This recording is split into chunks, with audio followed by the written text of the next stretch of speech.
Good evening, ladies and gentlemen. Welcome to North Schuylkill Spartan Stadium. I'm Bob Else, along with Warren Altimore and Wayne Brokenshire, bringing you tonight's game, the Red Tornadoes against the North Schuylkill Spartans.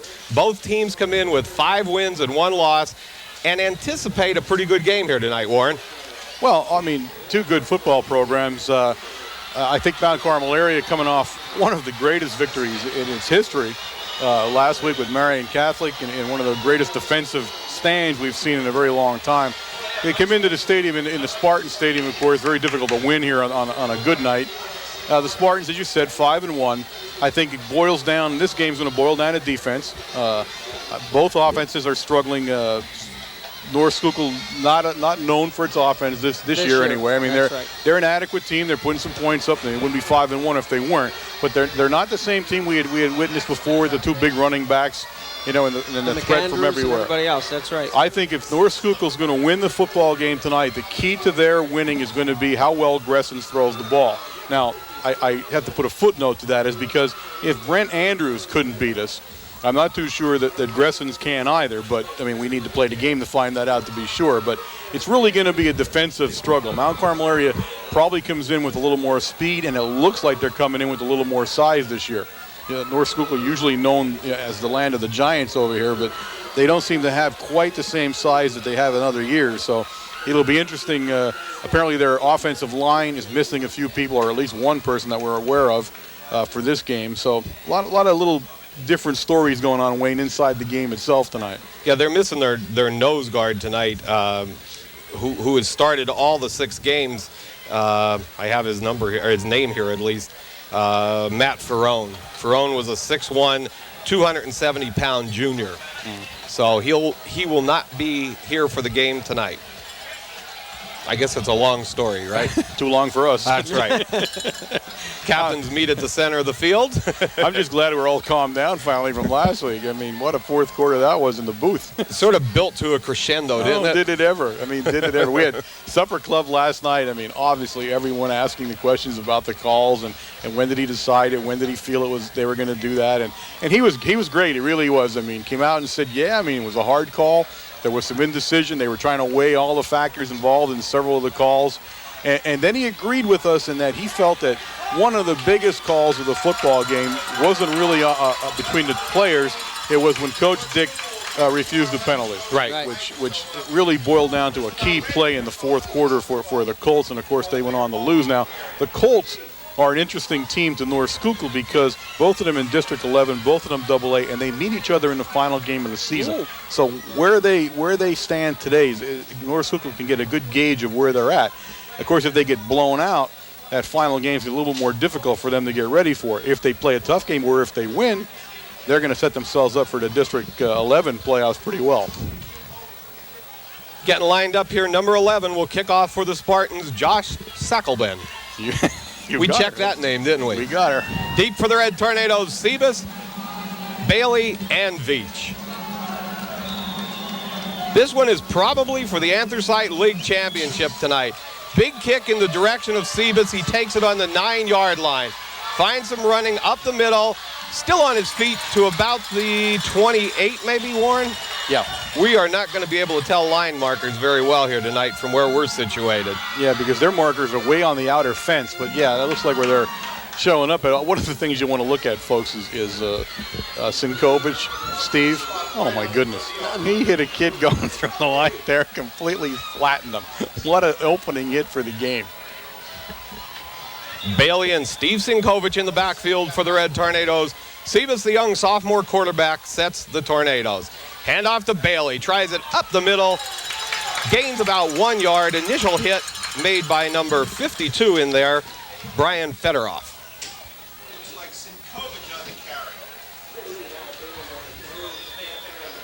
Second down, 9 yards to go for the Red Tornadoes. Looked like the Spartans were ready for one coming up the middle there, Warren. Yeah, well, I mean, you go through this feeling out process no matter what you're doing in every game, and that's what you're seeing here. Sebas on the option, pitches to Bailey around the right side.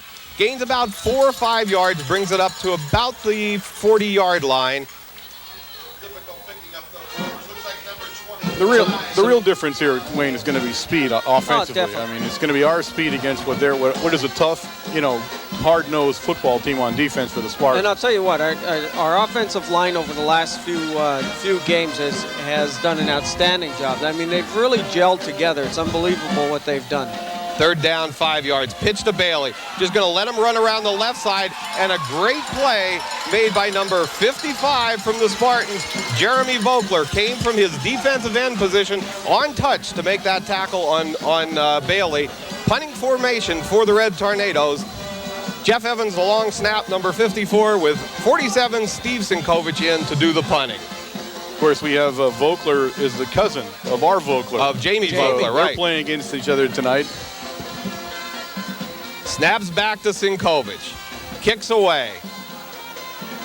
Number 5, Howard takes the ball, brings it around the right side, and is tackled out of bounds. Initial hit made by number 26 from the Red Tornadoes, Ronnie Lentini. Now, what he did do is bring it into Mount Carmel area territory right away. Yeah, good field position for the Spartans. They'll take over the ball on the 49-yard line. And again, you see a little bit of pressure there. We expected a little bit more pressure from Marion last week on the punt. We did see a lot more pressure, especially up towards the middle on Sinkovich on his punting. Gresson at quarterback puts big number 42, Gino Capone, at the fullback spot. He's going to do a quick pass, looks in the flat, great play by 5, Sebas. Knocks it to the hands of Rusty Lashinsky. Lashinsky going down the sidelines. Good block down there by Lashinsky, and he gets tackled at about the 14-yard line.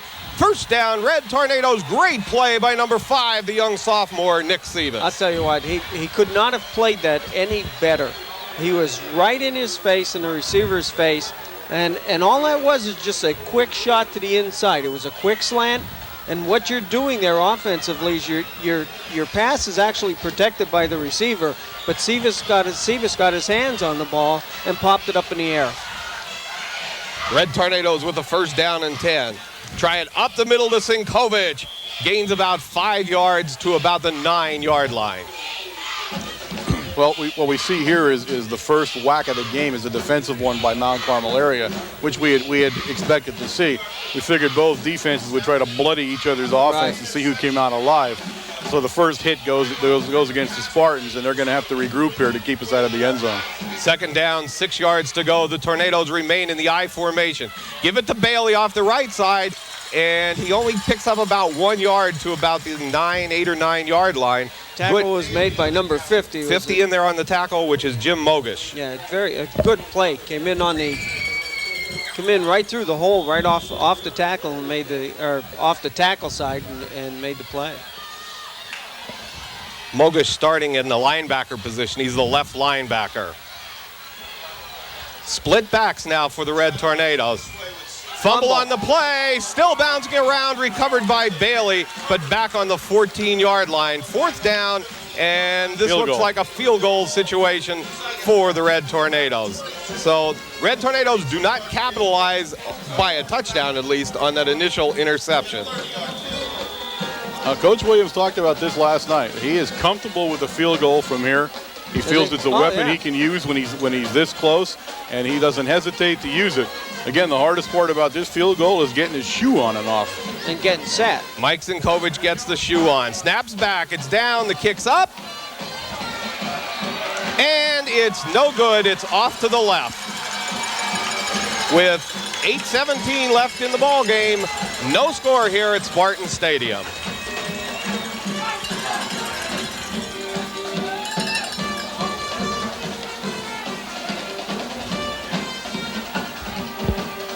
Coach Geitz looks like he's anticipating Mount Carmel to run, and I think we have to open it up on him there a little bit, Warren. Oh, yeah. I mean, obviously, the key to a tough defense is always going to be to spread them a little bit and hope that you have more speed than they do. Greshens sets the Spartans. Going to try, nope, he goes to the back in 23, which is Matt Knock.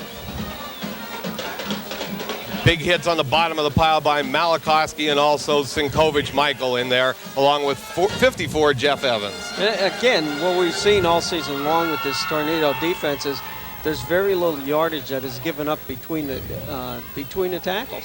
But yet everybody persists and tries to run. Marion did it last week. They tried to run up the gut of this defense and without any success. No, Marion did it and it cost them the game. 42, Gino Capone, the lone back for the Spartans. Gresson, back to pass.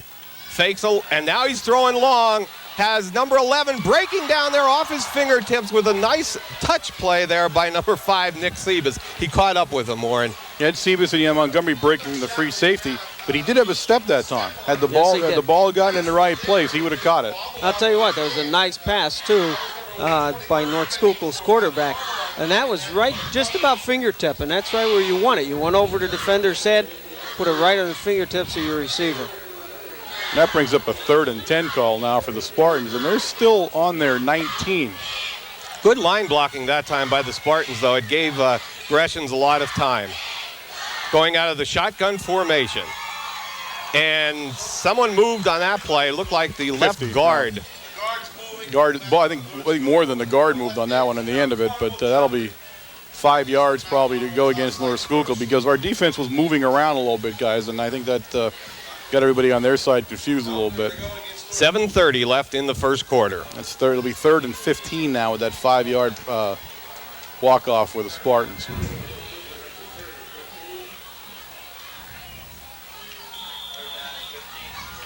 Again, they go out of the shotgun formation. You got trips left, or trips right? Yeah, trips right. Snaps back. Gresham rolled to his right, and Cuff stays with him. He fumbles the ball. It's recovered in the end zone by number 60, Malachowski. Jason Malachowski for the Red Tornado touchdown. And that's, again, ladies and gentlemen, we will say this, and we're not even going to apologize. This defense is as ferocious as you are going to see on a high school football field in your lifetime. The line, they are just so aggressive. You know, they unbelievable the way they just pour it in there. You're talking about the whole left side of our defensive line was in on top of the quarterback. Cuff really caused a lot of problems there, though. Great play by 80 Chris Cuff. Yeah, Cuff was really the guy that he had 3 of them tied up at one time, and actually the quarterback ran into one of his own people. Yes, he did. Snaps back from Else, kicks up, and it's good. That referee had to run under the pole. I have no clue what he did there. I'm going to tell you something. I think the field goal was good. I believe that they need to change the way they're doing this. Now, we've seen this, and Coach Williams brought up a point at Supper Club where the field goal at Nanacoke, I believe it was, was good. Yeah. Which is like we thought it was. He insisted that field goal went over and that both of those guys couldn't make the call. Sure. Now, they have got to do something different. Now, the guy that's standing in back of the kicker should also be involved in whether or not that's good or not. Many times he's shaking his head yes, and those two guys are looking at each other, and you end up with confusion every time. And it's the one thing I think we should look at here as the PIAA goes, because I think you're putting your guys under a lot of pressure trying to see that ball pass over your head that way. Right. And if it does go over the goal post, it is still good. Right. Well, see, and that's where Coach Williams said he thought the problem at Nanacoke was that it actually had gone over. The guy had said over the post, and he thought he meant the other way. Right. So, I mean, obviously we've seen so many, funny and strange calls like that. But you are correct. It's difficult to stand right underneath that thing until your head back as the ball's going over. I don't think that's the place to be. No, they do it in college and the NFL too, but it just seems odd to me. Chris Shue with the kick, and it's going to go out of bounds and come up to the 40-yard line. Right. We always get that. We didn't have. 35, hey, you know what? We didn't have this one this year. 35. Okay, 35. 35. Let's wait and see where they put it and save ourselves. 7:06 left in the first. They're going to kick it. Yeah, he can make them do that too. That's right. They're going to re-kick it. That's right. So all that was for nothing there. We got to go working on this again. That'll move Chris Shue back, kicking off the 35-yard line of the Red Tornadoes.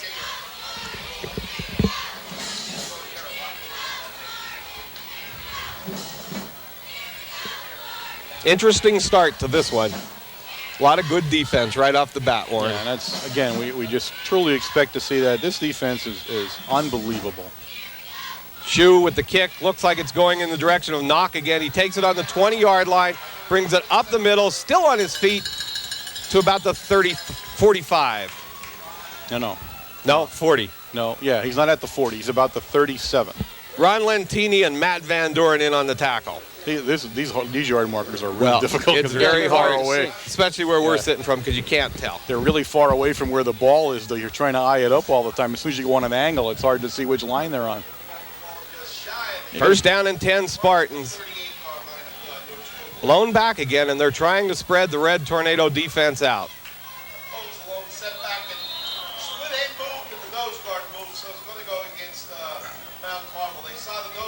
Flags on the play. Offsides against the Red Tornadoes. Yeah, I was going to say, I think they were going to get big red on that call. You saw the nose guard moving a little bit there. That play, again, I've always been against that play, and I will continue to be against that call. You should be able to move around until that ball is snapped. Yeah. I don't understand that rule. As long as you're out of the zone. First down and 5 for the Spartans. Gresson goes under the center, pitches to Capone. Ooh. Rusty Lashinsky also 58. Mike Sinkovich at the bottom of the pile. Good tackle. Cinco held him up to let Rusty finish him off. Again, you're looking at a little bit of a strange call there.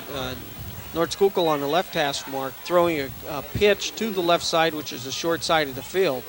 You have Daukus over there, strung it out, and there's not much stringing out when you're working that end of the field. No. Second down, 4 yards to go. 7-0 Red Tornadoes in the lead. 6:24 left in the first. Gresham, quick drop back. Out in the flat, and it was blocked. It looked like number 60, Malikoski, hit it. Yeah, Jay Malikoski. He's one there. You're talking, what, 6'4", 6'5"? He's listed at 6'4" in the program. 6'4" in the program. He's a person that, your quarterback, first of all, is going to have a difficult time to see over. And your linemen have to keep his hands down. And that's all season long. We've seen that. Right from the first game, Jason gets his hands up, and he's just, it's just problems for the quarterback to see over him into the flats. Third down, 4 yards to go for the Spartans. Split backs. Gresham, back to pass. Big rush. It's going to be a screen pass. Oh, read beautifully by number 47, Steve Sinkovich. That's what a linebacker's supposed to do on a screen pass. I'll tell you what, if you look at our line walking away there, I think everybody read that one. Yeah. And Capone is complaining, but the quarterback had no choice there. He had to throw the ball to him, or he was going to take a pretty good hit. Well, I'll tell you what, he's lucky Steve didn't pick that off, because Steve was at full tilt. He knew who the receiver was going to be, and he was already making his move. Number 5, Dave Howard in punt formation for the Spartans. Kicks away. Big rush by 41, Mickey Morose. Ball bounces and goes out of bounds at about the 27-yard line. First down, Red Tornadoes from the 27. 5:34 left in the first quarter. So far, the Spartans have shown nothing offensively. They're being knocked around a little bit by the Tornado defense. So they definitely have to pick it up a little bit. They're down 7 points, and a lot of the people, even over here, said that one of the things North Schuylkill did not want to do was get down in the game and force themselves into a passing situation early. So I know they've got to be a little concerned. If they go down another touchdown, this game could end up over before they get into it. Trying Sinkovich up the middle. Initial hit made by number 50, Jim Mogish, and he gets the ball for about a 3-yard gain to the 30-yard line. Mogish is a kid to watch. He's already having a pretty good football game for himself, so they're going to have to deal with him if they're going to gain any yards in the middle of the football field.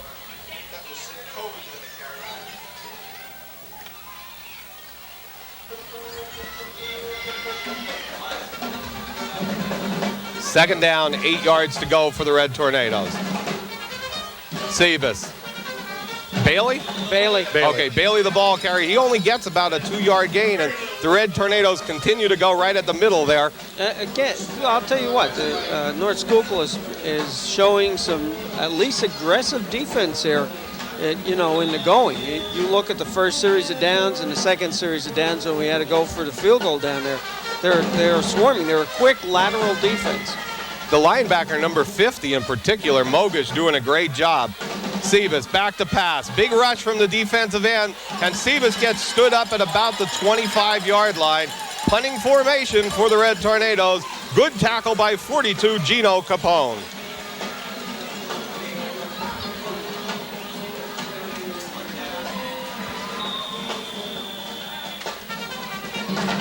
Fourth down, 6 yards to go.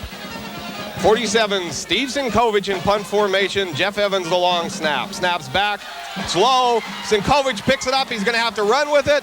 Still on his feet, gets a block, but now we're going to call it a clip, and he really got a first down, but this one will come back against the Red Tornadoes. What happens then?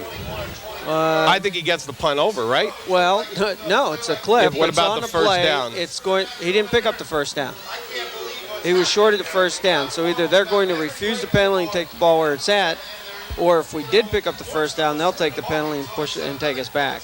And re-kick it, you mean? And re-kick it, sure.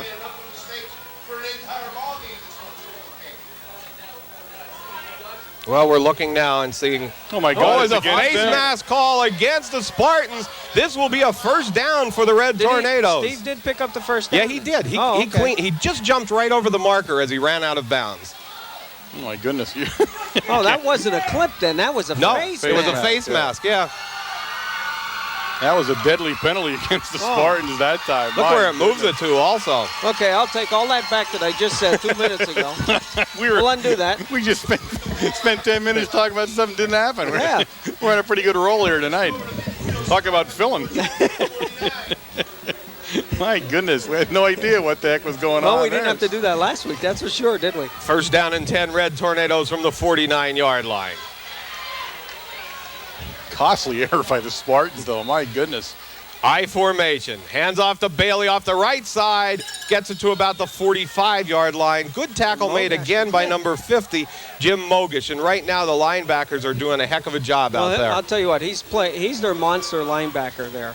He's playing dead center. He must be keying either on the quarterback to see what he's going to do with that ball, because he has been just about on every tackle that has been made, either making the tackle himself or an assisting a tackle. 3:32 left in the first quarter, 7-0, the Red Tornadoes in the lead. Veach goes in motion, tries an inside the Veach, and read nicely by number 55 from the Spartans, Jeremy Vogler. The defensive end just held his ground and stayed right there for that play, Warren. They're tough, they really are. They're tough inside the tackles there, and that's where we insist right now to be going into. So again, I think you're seeing this pound in the middle, and then you're going to see this thing open up a little bit. Now, although that he was in motion and everything, the look of that play looks like you're going wide, but it's coming inside. Right, it is. Third down, 5 yards to go. Spartans go heavy to the left with their defense. Quick out to Montgomery. It was tapped at the line of scrimmage by the defensive end from the Spartans. Fourth down for the Red Tornadoes. Big Red back to punt again. I don't know if it can get any more eventful than the last one was. And I'm not going through that spiel. No. I'll tell you what. I'll just tell George to replay it. Just move it up in the tape somewhere here. Yeah, Evans in the snaps, and Sinkovich with the punt. Snaps back. Kicks away. Bounces toward number 11, which is Josh Shackleben, and covered by the Red Tornadoes at about the 18-yard line. First down, Spartans from the 18, 2:32 left in the first quarter. Now, the other factor to look at in the game so far here early in the game is field position. You can never underestimate how much field position means in a football game, especially when you got two good defenses. The Spartans have started now again down on their own 18, 17-yard line, right where they were the last time. So they have not had good field position, and that's going to limit their offense a little bit until they can get a little more comfortable field position. Shackleben and Howard split far right for the Spartans. Gresham pitches to the outside to knock, and he gains about 5 yards. Tackle made by Rusty, 32 Lashinsky. Yep. Also, Dowkus was in there, 71. And the thing with that one is, you're pinned back. There's nothing too fancy you can do back there. You don't want to throw anything to the flats. You're looking at, if it's picked off, it's going. A fumble on a pitch like that, it's going in for another score. So, you're frustrated there a little bit. Yeah. You want your offense to move the ball, but you can't give them everything they need to get the ball down the field.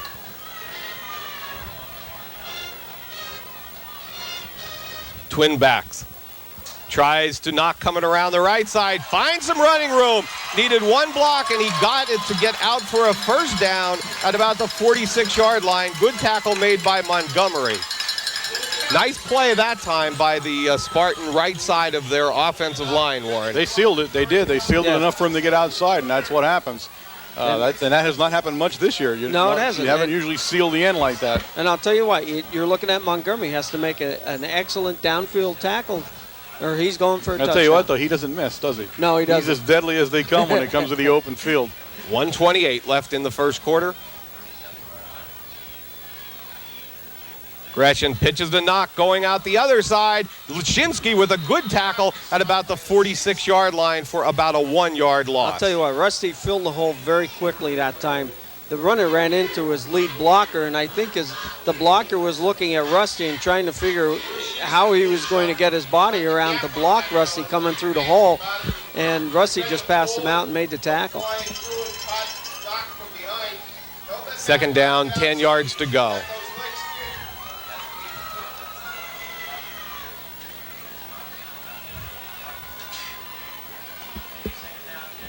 Gresson's back to pass, looks out in the flat. Big play by number 60, Malachowski. Flags on the play. That'll go against North Schuylkill right in the middle of the line there. It'll be a hold. I'll tell you what, I think some of the problem here with their quarterback, with Howard, is he's not getting deep enough back to even get a chance to look over that line, because he was only about 5 yards back when Jason was up in the air and blocked the ball. That, unfortunately, though, is what you're going to see the remainder of the evening. North Schuylkill's passing offense is a quick three-step turn and throw. They do not drop back into a standard drop back very often. They will, but not very often. This kid is used to dropping 3 steps back, turning, picking his receiver out, and going. So as long as they continue to do that, you're right. He's not able to get a lane set up to get the ball into, and he's not the biggest of quarterbacks. So he's going to hurt him for this game. Second down, 20 yards to go. Gresson with trips right. Tries an inside handoff to Howard. Malachowski with the tackle. Great job by Jason to read that play coming back inside. Yeah, it's amazing that to get inside the lineman like that, Jason, and try through his eyes to see what it's like to come off the line from that down position. Take on a blocker like that, looking at maybe a halfback coming to block you or a pulling guard to block you out, and still be able to watch the ball, watch the halfback, and make the tackle like Jason did. Maybe we can get him a helmet camera. It's 3rd and 20, folks, and it looks like the Spartans want a timeout. End of the first quarter, I'm Warren. sorry, on the first That's quarter. okay. How am I doing? That's Pretty good. End of the first quarter, the Red Tornadoes 7, the Spartans nothing. I remember not too long ago, somebody was laughing at me for sleeping on a job here. Well, I'm looking at them, and they stood up first, and I thought, well, they call a timeout because they would know it. I didn't look at the scoreboard at all. And the TV crew doing an outstanding job, all season long, and it's just getting better game by game. The program directors, of course, are Joe Novotny. He was up here going through the mixer and taking stuff apart right before the game. I know that makes Warren very happy when someone does that. He brings tools with him. Yeah, he brings tools with him. On camera, we have Joe Mazer, John Beluda up here, and Gary Tresker. The coaches' tape that they look at as soon as they get home and through the weekend is Joe D'Amico.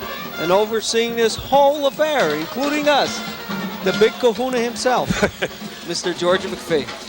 And he specifically asked to be called Kahuna from now on. Really? Yeah, he told me. Okay, we'll have to get him a hat. Yeah, he's in a Hawaiian binge this year, it seems. He's got the tan and all now. He's ready to go. All right. Third down, 20 yards to go. Gresson's in shotgun formation. Snaps back. Looking at his back coming out in the flat here. A good tackle, or a good reception by Capone, and nice tackle made by Lashinsky. 47, Steve Sinkovich. That was an excellent play. That was a very good play. You look at that whole thing, you see that halfback coming out into the flat. Yeah, like he was wide open. He was wide open the whole time. Unfortunately, he needed 20 yards, and he got 11, so they're going to punt. But that's a play I think we're going to be seeing again. I think so. In punt formation for the Spartans, number 5, Dave Howard. Deep for the Red Tornadoes, number 5, Nick Sebas, and 21, Matt Montgomery. Ooh. Snaps back. Big kick by Howard, taken by Montgomery on the 26-yard line. Tries to take it wide. Nice Still move on there. his feet and still found some running room to the 50. And a cutback at the 49 on the 45. Still on his feet and getting down to about the 30-yard line. Great run by Matt Montgomery. That was all Montgomery, folks. Yes, it was. Really well, was. He got some nice blocks in the yes, very he beginning did. there. He made the turn. But once he got past his blockers, he just outran and underran and overran everybody down the sidelines. And at least 3 guys had a clear shot at him, and he got away from him. I think from Nanacoke, I think he's gotten a taste of what it's like to run the ball. And it looks like he's enjoying that out there. You know? Yeah, great return, though, for Big Red, setting him up in good field position. Tornadoes go with split backs. Quick drop back by Sebas, looking downfield. Tried to hit coming out of the backfield, number 25, Veach. It'll be 2nd down and 10. He was well covered, too.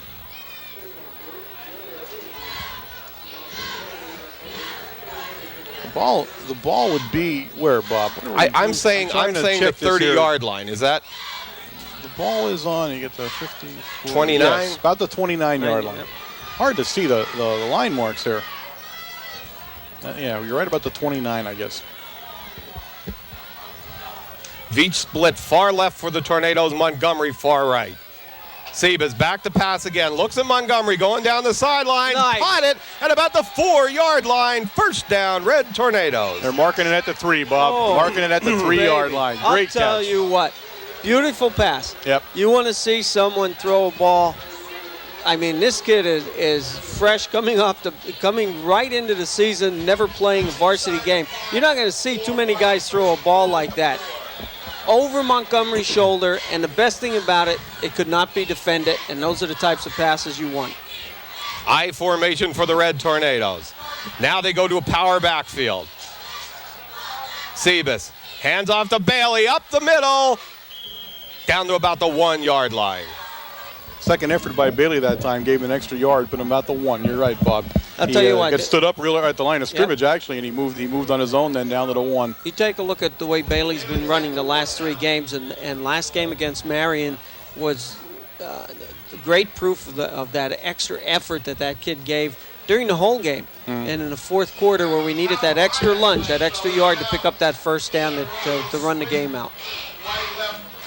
Sebas sets the Red Tornadoes. Quarterback sneak.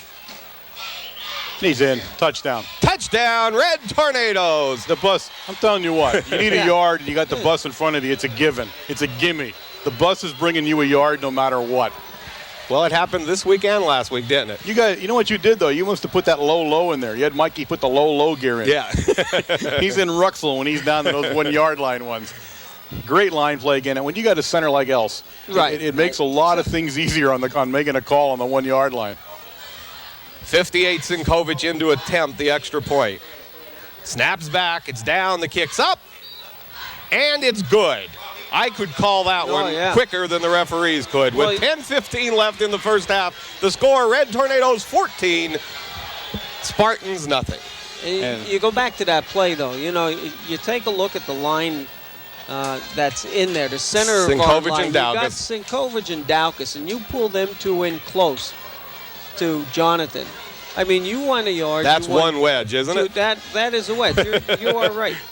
And then you move your way out, and you got Vogler, and you have Jason Malakowski. I mean, there's some pretty big boys there that you have to even try to get through when you're only talking about a yard. I think the Spartans need to be concerned now. This is what we talked about. They did not want to get a couple of touchdowns down early in the game. There's still 10:15 remaining in the 2nd quarter. It's 14-0, and offensively they've been having their problems. They had one good run, one nice pass play, but other than that, they've not gained any yardage. So they cannot get into a catch-up situation. That was, I think, the important thing. Even they believed that they didn't want to have to come from way behind against a defense with this kind of tenacity. 77, Chris Shue in to kick off for the Red Tornadoes.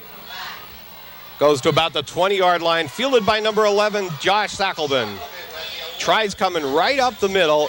In there, 26, Ronnie Lantini, 29, Josh Paracella. Got any other ones, guys? 74, I see Matt O'Brien getting up. But again, I think, Warren, what you're seeing here is it's the size of our line, the strength of the line, that is showing a little bit of dominance on defense. You know, you're looking at our pass coverage and everything else. They're just doing an outstanding job. 10 minutes, 10 seconds left in the second quarter. Trying Capone, finds a hole up the middle. Tackle made by Sebas and also number 71, Dan Daukus. But a good hole that time. Oh, that was a nice play. Did you see exactly what he did, Capone, when he came through? He hit the line, he hit the defender, and then he sort of slowed up to adjust his face mask. His helmet must have shifted that he couldn't see, or he would have been another 10 yards down the field. 37, Avellino into the game for 35, Detry. Gresham tries Capone again. No, he goes outside to knock. Gets about 5-yard gain, and tackle made by 47, Steve Sinkovich. He rode him down. He grabbed the back of the shoulder pads there and the belt. And now the Spartans have good gain again, though. Six yards there, Warren. Yeah, Spartans have mixed it up a little bit now from what we had earlier seen in their offense. They're kind of moving in and out. And, you know, they're passing the ball now. They're showing you the full offensive package. And, again, a lot of that has to do with their field position. Now, as I said, when you're up at midfield, it's a lot easier to throw the whole package at you than when you're pinned against your own goal line all the time. Gresham with a second down, 4 yards to go. Going to hand off to Capone up the middle. Somebody shooting in under the bottom. Looked like 60, Jason Malakowski. I mean, no gain. He picked up. In fact, he may have even lost a little bit, but he definitely didn't gain any. Third down and about 4 to go. They marked the ball at the original line of scrimmage. Yeah, I knew he didn't cross the line. I knew that. Again, some strong defensive play here by Jason Malakowski. You know, some great pass defense, blocking the ball a few times, and he's been in a few single tackles, lone tackles by himself. Big third down situation for the Spartans. Gresham going to try it to knock. He only gets about 1 yard, and they'll be faced with a 4th down and 3 yards to go. In on the bottom of the pile, 58, Mike Sinkovich. That was like a semi-option play almost. Did you watch that? Now, I bet you any money they'll come back with that play sometime later. If you're a coach, you're watching what the defensive end did, and he went in on a dive man. Right. That left the quarterback and the halfback, the pitch man, completely wide open. They could have run forever on that play, I thought, too. It was kind of like an abrupted option play, and I don't know if it was an option he just chose the first option. Right. Maybe he was running the option. I don't know. Howard in punt formation sends a big one. Fair catch called by Sebas on the 15-yard line. First down, Red Tornadoes, 7:33 left in the first half. Red Tornadoes in the lead, 14-0.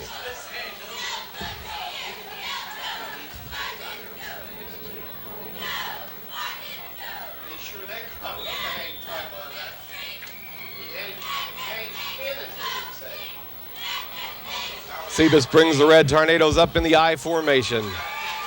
Steve Sinkovich hands off to Bailey off the left side. Big hit by number 52, Brian Federoff.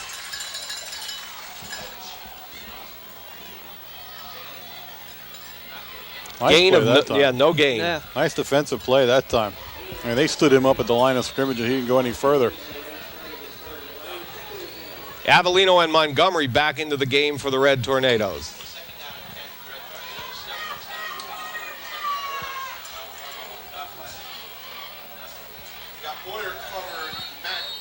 Flags on the play, and that's probably going to be a legal procedure against the Red Tornadoes. Yeah, it seemed pretty quick. It seemed, before Sebas even got up there, the ball was being snapped. Not a place you want to take a 5-yarder now. The ball is now sitting squarely on the 10-yard line of Mount Carmel area. They dearly like to move out of this hole a little bit before they punt, if that's what it comes to, because otherwise he's in the end zone trying to punt. No punt. This will be a first down right here. Paracella's in as a wide receiver. Veach is a slot. Sinkovich goes in motion. They try the draw play to Bailey, and one guy made that play. Great play by number 50 from the Spartans, which is Jim Mogish. And he's one of the linebackers. If we can contain Mogish, we'd have about 3 scores on the board. right. Mogish is the entire defense in the middle right now. He is everywhere. He is just truly having a heck of a football game out there. Third down, 13 yards to go. 6:18 left in the first half. Red Tornadoes have the first 14 on the board.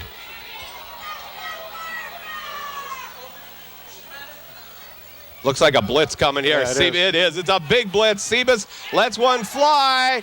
Intercepted by number 5, Howard. That was a strange route by the Red Tornadoes offense. They both were at the same place, Warren. Yeah, you don't want to throw it. That's your first thing. Do not throw it into that kind of coverage. 2, you shouldn't have 2 guys standing at the same spot in the field. Not our best looking play, but again, the blitz is what disrupted that play. Now, to me, it looked like the Spartans were confused a little bit on defense, right. but 80 was the guy coming the whole time. He was just hiding a little bit. As soon as we lined up, he started to go from the line of scrimmage, and he's really what pressured Sebas into the mistake there. First down for the Spartans, 5:59 left in the first half. Gresham pitches back to Capone. Drugged down by number 47, Steve Sinkovich, and 32, Rusty Lashinsky.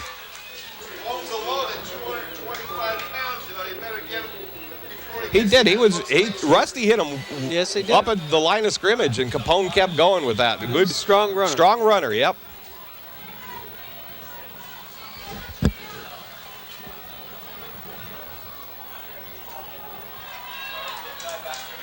.5:26 and the clock's running. Second down, 6 yards to go.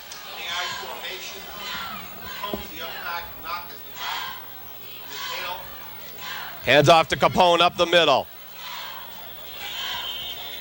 On the bottom there, number 32, Rusty Lashinsky on the tackle again.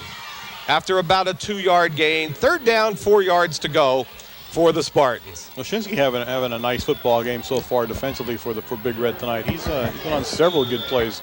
He's filling that hole, and they're coming right at him all the time. After that toss sweep here to the short side of the field, book it, he'll get 3rd and 4, and it seems like the Spartans have been in 3rd and 4 now since the game began. Every time I look up, it's 3rd and 4 for them. I don't know. Capone's a load. Gresham has 2 receivers out to the left side. Doc may go right.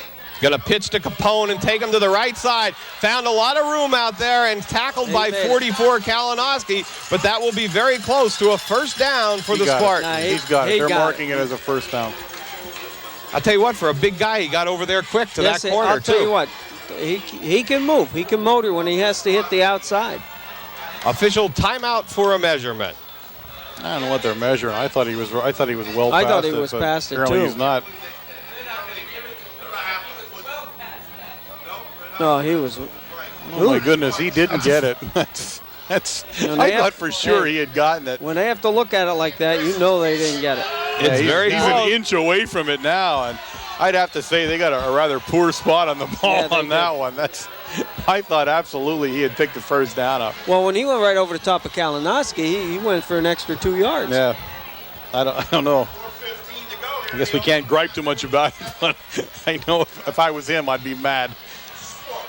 Brings up a very, very short 4th and an inch for the Spartans. The ball sitting inside Mount Carmel area's 20-yard line at the 19. This is going to be one right up the middle. Quarterback sneak.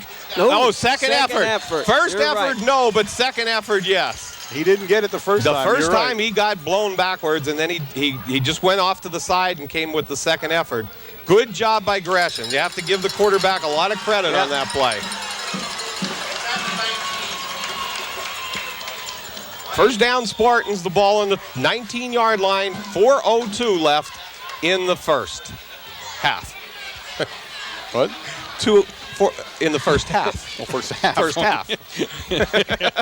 That's all right. I didn't even know the quarter ended, so what the heck. See out to the corner, and they might score here. Gresham pitches back to Capone. Read Nice. beautifully that time by number 35, Brian Detry. Detry came right up and stopped his forward motion there, Capone's forward motion that he had to cut back into the field. and ran right into the rest of our defense. Capone is a tough back. Yeah, Yes, he he still is. gained. He's a I'll big tell you what, kid. he was hit in the backfield and he gained 3 yards. The problem with Capone is that he just doesn't have the speed. He's not going to break away from you, and he's not going to make that nifty move on you. He's going to just plow down into you and hope he can get over you. But he is one tough kid. He really is. 3 minutes and 10 seconds left in the first half. Gresham with twins right as receivers. He's going to throw to one of them. Lashinsky with the rush. Oh, great coverage by Sebas. It can't be a flag against They're calling Sebas because he was interference. following the That's what ball they're all the gonna call. way. It's going to be pass interference on us. Put the ball down by the goal line. There it is. He was just running with him, wasn't He he? called the pass interference at the goal line. Well, that's half the distance to the goal in high school football. And I'll tell you what, I thought he did a very good job, but he fronted him the whole way across. But he did, I'll tell you what, he called that well before the ball was even in the area. Yeah, that interference occurred before, as he was getting to the goal line. Maybe before I looked over there. Yeah, absolutely. It was an early call there. First and goal to go at the 9 for the Spartans. Gresham had a lot of time on that pass too, Warren. He Yeah. was Rusty Lashinsky was the only one in there with the big rush. Bring Mr. Capone this way. Oh, they're going the Gonna try a Capone to the right side. Finds room. Touchdown, Spartans. Big touchdown for the Spartans at the 2:52 mark of the first half. They're getting outside, and they're doing something that no one else has done. Right. They're getting around that end, and that's unusual for us. And I'll tell you what, where the key there was Jeremy Vogler. He plays both defense and offense, and he has been in on some of the tackles defensively. But he made a great kick-out block. Moving on the defense now was something that we hadn't seen earlier in the game. They've begun to move in the latter portions of the second period here, and they are doing something that we are seeing as unusual. They're getting outside of our defensive ends, and that is unusual for us. So I think you'll see some adjustments from us at halftime in that area. They have tried to pass, and they've had a couple of nice passes, but so far they're not showing that they're inclined to pass the ball a lot tonight. Number 11, Josh Sackelman, will do the kickoff for the Spartans. Deep for the Red Tornadoes, Bailey, Veach, and Sebas.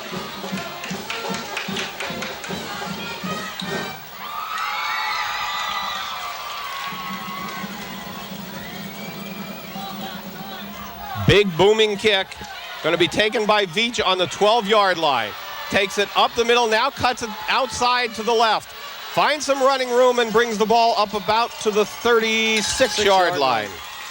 Nice return by Veach that time. Yep. Yeah, and you could see he was looking for his blocker, saw that the middle of the field was blocked up and headed toward the bench. 2:43 left on the clock in the first half. Capone really did an outstanding job. He let the blocker get out there, and then he cut it back up inside. He didn't go out to the side. He let the defense string it out on the Oh, Red Tornadoes trying to figure out a play there, Warren. That was a little questionable, wasn't it? Sinkovich goes in motion. Pitch back. Going to be an end around to Montgomery. He's got a pass, and he has a wide open there, and there's going to be a penalty called in the backfield of the Red Tornadoes. Big run by Montgomery, but what a very, very poor block by somebody in the backfield there. The ball, Montgomery was long by that play. Yeah, that's going to hurt, too. A great play that time. Going to be called back by a clip. Definitely caught the Spartans by surprise that time definitely. on the option, though, on the reverse. You may see that again, too, sometime during the rest of the game. But those are the kind of penalties that are murderous. I mean, they're absolutely murderous on you in a tight game.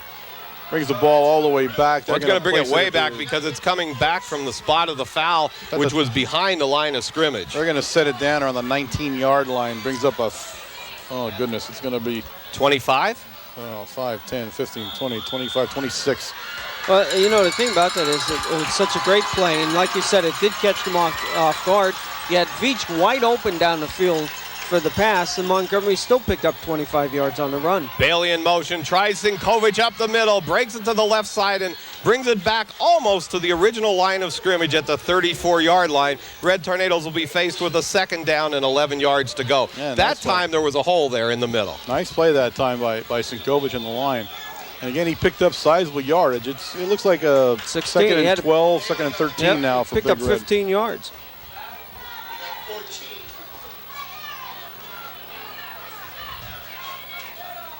Tries Sinkovic again up the middle, still on his feet, and gets to about the 44.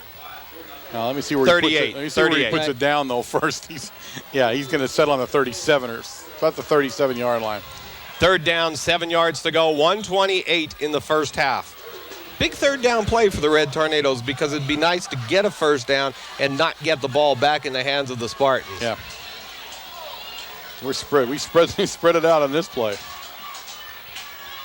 Sebas back to pass. It's a screen pass over the head of the receiver and incomplete.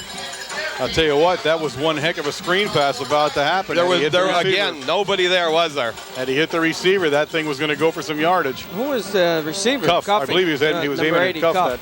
That 80 had come in from the side that time. And if he could have got on the ball, that would have been a big yardage play. You're going to see some pressure on this punt. Steve Sinkovic in punt formation. Long snap from Jeff Evans.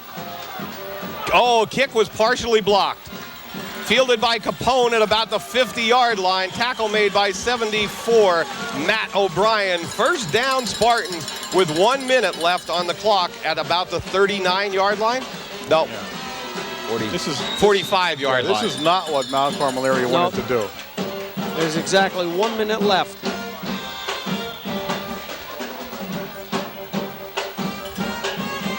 But we've seen some plays really work, though. The play with Montgomery, the fake, the end around, that worked. Yeah. This screen pass would have worked. Just a little bit of jitters there maybe tonight, Warren. Gresham, back to pass. Looks on a fly pattern. The receiver pushes Kalinowski and no flags on the play. How flagrant can it be, guys? Yeah, a missed call by the official that time. He absolutely had to call that call, and he didn't.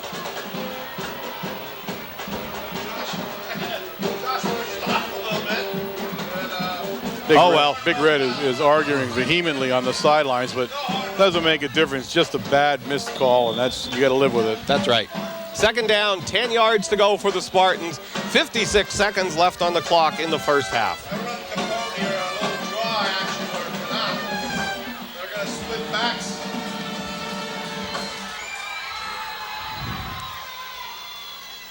Greshams tries Capone out around the outside. Great block by number 50. Good tackle made by 32 Lashinsky. But what a block by number 50, Jim Mogish. Did you see it? He did. He's having a whale of a football game. And again, they are handling the ends right now. They are moving right at our strength on defense, which is the defensive ends. I know that Coach Conley's going to come out here and simply have a real quick talk with everybody because they're breaking down our defense right at the end.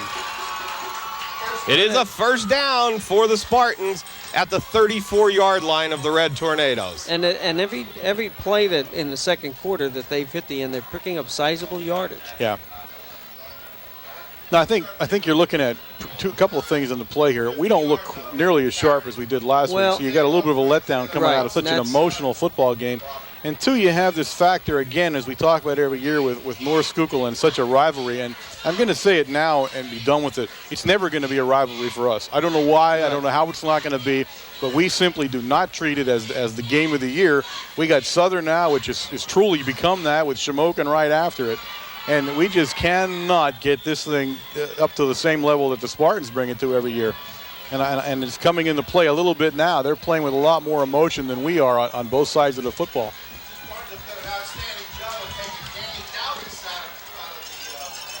Gresham goes out of the I formation, puts number 42 Capone in motion. Here's a pass coming. Oh, yes, it's still a pass. Pitch it back to Howard. It's going to be a pass. Big rush from Malakowski over the head of Capone. I knew that was the pass, and there's a flag down.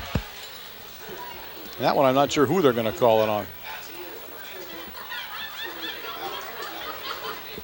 Illegal man downfield. Yeah. No. No, that's No. against No. us. Illegal participation again. No. No, can't be. They're talking to us. That was an ineligible Yeah, that's receiver ineligible downfield. receiver. He just pointed in the wrong I was going direction. to say, that's not the illegal participation Yeah. one.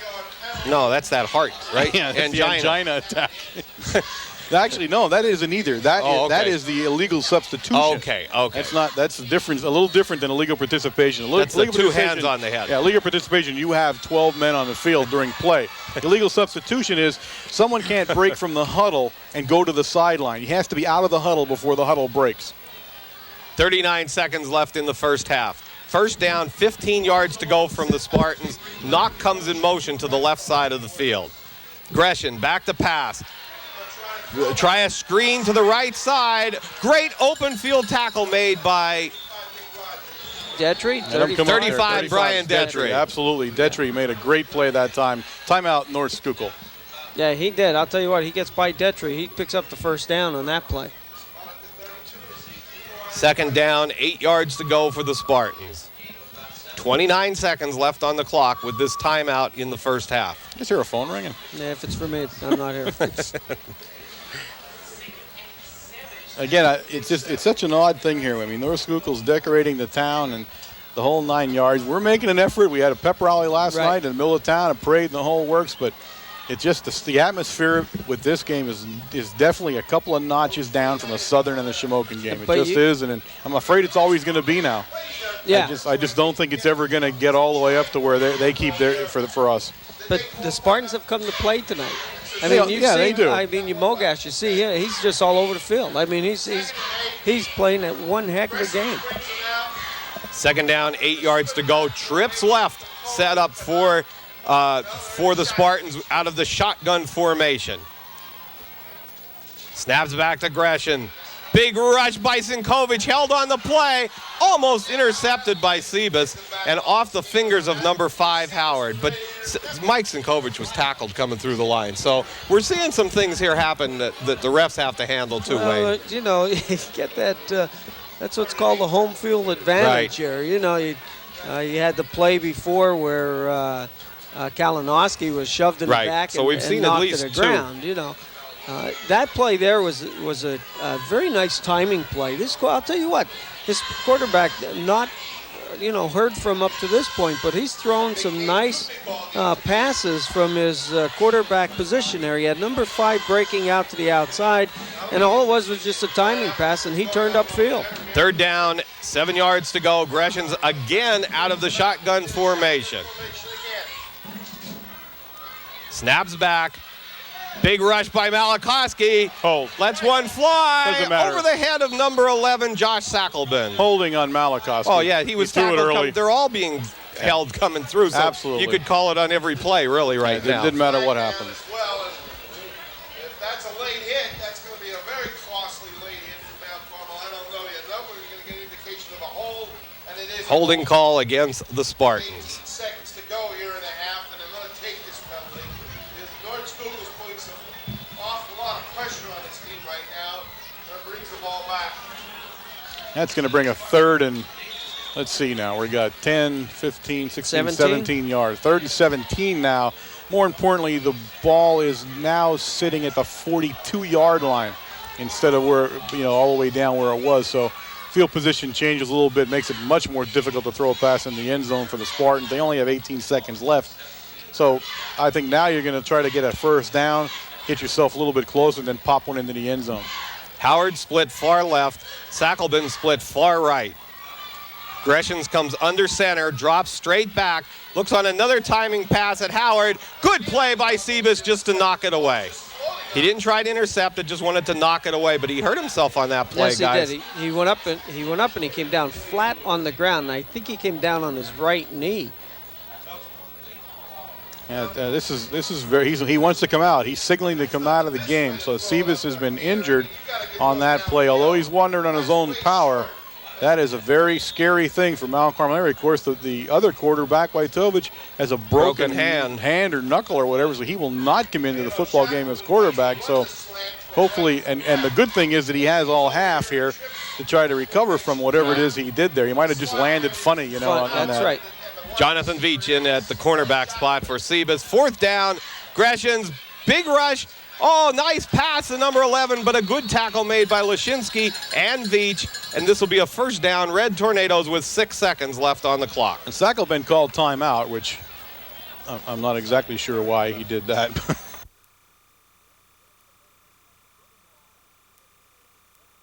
And they just down the ball.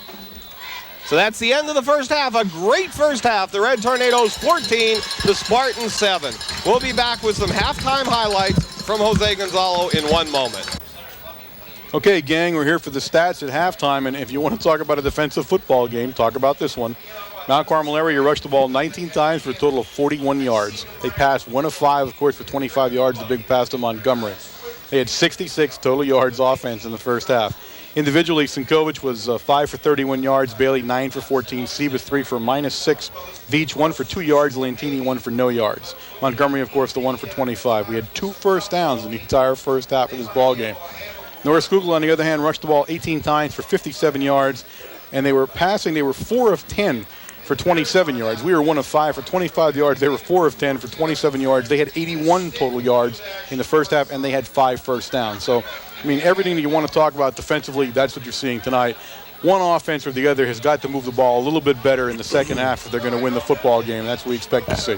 One thing I think Geist has done here as head coach of North Schuylkill, too, he has actually gone on certain individuals, Warren, and we talked about him double-teaming Daukus, you know, and double-teaming the defensive ends on given plays. Yes. Doing a lot more double-team blocking than what we've seen all year. Yeah, they are isolating. They're isolating the 2 ends, more so Daukus' side than the other. They're isolating him right now. And what they're doing is they're forcing a linebacker to make the play. They're forcing Lashinsky up into the hole. Now, if Lashinsky gets picked off or Lashinsky's a little slow into the hole, that's where the gain comes from.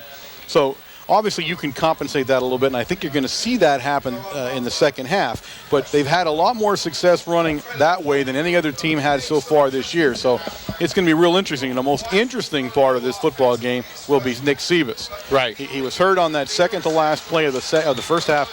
If you noticed real quick when we had the last play of the football game, Lantini came in at quarterback for the last play of the half. Of course, Wojtowicz not able to be quarterback with the hand problem. So how injured Sebas is, or whether he is or not injured, will play a big part in how this second half lays out for Mount Carmel area. And another thing, the kicking game for the Spartans, again, appears to be about 20 yards longer than the Red Tornadoes. So, again, a turnaround point where they get better field position. Yes, they do have a better kicking game right now than we do. I will say that for them. And last but not least, I guess we'll have to talk a little bit. Wayne and I have definitely seen some holding on the line of scrimmage. It can happen, but it's happening every play. And when you're holding, when 58 Sinkovich, 54 Evans, and 60 Malakowski are not one of them getting in, there's some holding going on the line. Well, the thing that cuts down on is it cuts down on your weak side pursuit. You know, we're noted for having a fast defense, strong defense, and defensive line, and you see a lot of our tackles as the halfback is trying to get around the end or through the hole, that we're making the weak side tackle. We're making it from behind. It's a little difficult again. You know, you can't pick up that speed when you're being held and drugged down to the ground as some of the boys are. Well, the Red Tornado defense will take the field first in this half, and Spartans will be kicking off. Well, Spartans have come back to make quite a game of it. I mean, we had said it, had they gone down 14 points, we believe the game could be in jeopardy. And they, to their credit, they've come back. They're playing real tough defense, which is, you know, evidenced by the fact that Mount Carmel area had 66 total yards so far in this football game with 1.5 to go. So, I mean, that's some tough defense going on there. Mount Carmel area, of course, had some mistakes offensively. I think a couple of plays that we made them were big gainers, and of course, penalties didn't help us any either. So I think we need to sustain the drive a little bit. We need to get the defense off the field a little bit, which is important, I think, in a game like this. So there's a lot of things have to happen here in the second half for Mount Carmel area to win the ball game. Deep for the Spartans will be number 5, Dave Howard, number 23, Knock, and also number 11, Sackelman. Kicking off for the Red Tornadoes, number 77, Chris Shue. He looks like a man amongst the children out there. Look at the small kids here from Mount Carmel on the kickoff. They'll fly and they'll get down there and cover very well. And here's Shue's kick. There's Shue's kick to start the second half. Goes to the right side, taken by Knock on about the 15-yard line. Dropped it. Big rush and a hit there by number 21, Matt Montgomery. Yeah, Matt Montgomery did an excellent job. He's the end on the outside. He's supposed to contain everything to the center.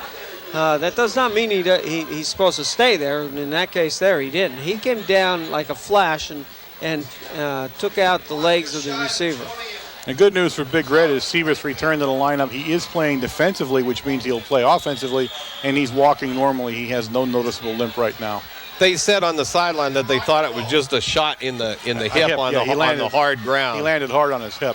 Knock in motion to the right side. Pitch back to Capone. Going to come out around the right side.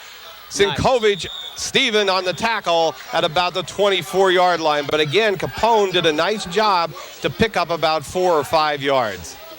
He's a tough runner. You know, we saw him in the first half there. As soon as he gets to the corner, you know, they have him listed at 225 pounds. It's a little hard to believe. He doesn't look 225, let's put it that way, but he does have some speed when he gets to the corner. And with that speed along with his size, he's a tough character to bring down. Now that time they tried containment on number 80, Chris Cuff, and they had 2 guys blocking him, Warren. Going to try Capone up the middle, and that stopped by 54 Evans. Also 58, Mike Sinkovic comes up with the ball. Penalty, it'll be a penalty on Norris Schuylkill. That's what they're indicating. And they're going to take it. Whitey Williams is calling for it and saying take it.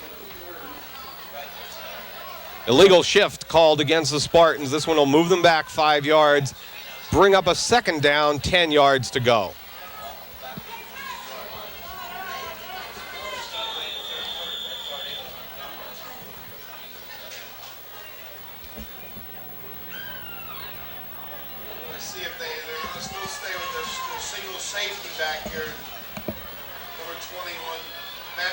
Split backs for the Spartans. Twins left in their formation. Gresham's going to drop back to pass. Big rush to the right side. Hits Howard and tackled by Detry, but lots of ground there for Howard to pick up, and he picked up 6 or 7 yards. And again, you take a look at our pass rush. We're doing an excellent job. You know, he's getting the pass off, but what you're not seeing is the play in the line. Sinkovic, Mike, just totally ran past his man. You know, the offensive man hooked him by the arm and sort of held him back and drug him back. You know, I just can't believe. It's hard to believe the line referee is not calling that. Third down, 3 yards to go. Gresham pitches back to Capone, trying around the outside, finds running room, but flags on the play. A flagrant hold by the Spartans again, and it's on every play. They can call it on every play, Warren. Yeah, they're going to bring it back. That's a holding area, Peter. That's a tough call. I mean, we from here in the booth can see it on every play. Mike Sinkovic gets tackled nearly every time going through there. Big holding call that time, though. Changes the game significantly now for Norris Schuylkill.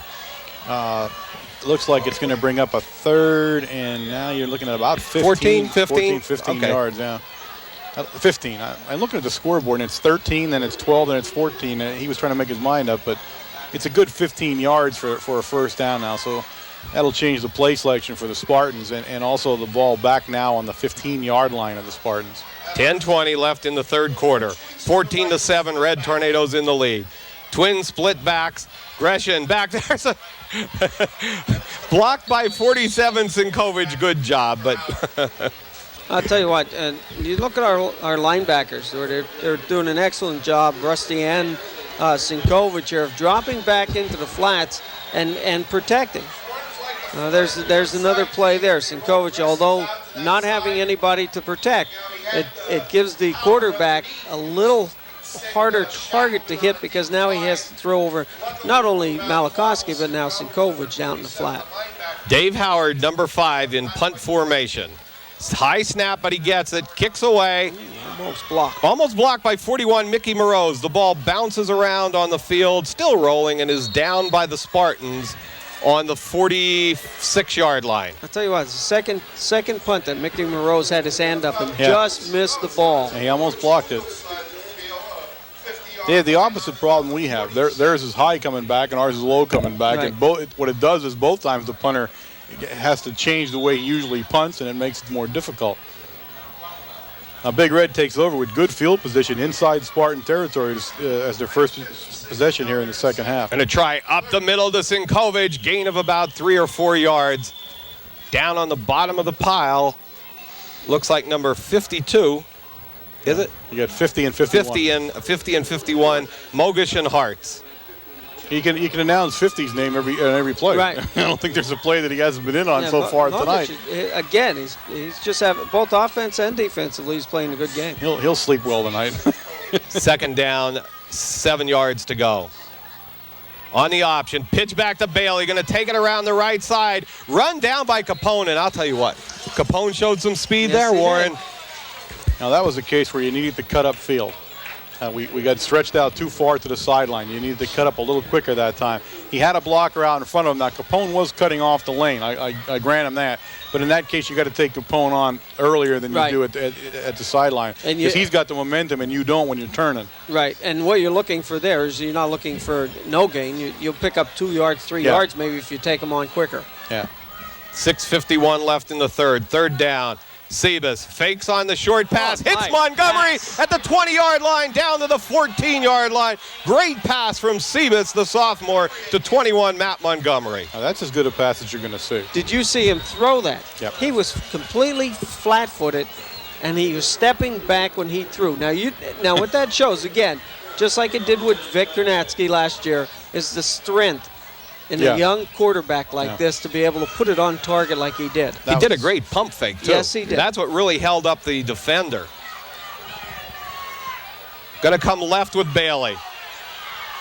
Read nicely by number 80 from the Spartans, Josh Mattern. Boy, what a good job by Mattern.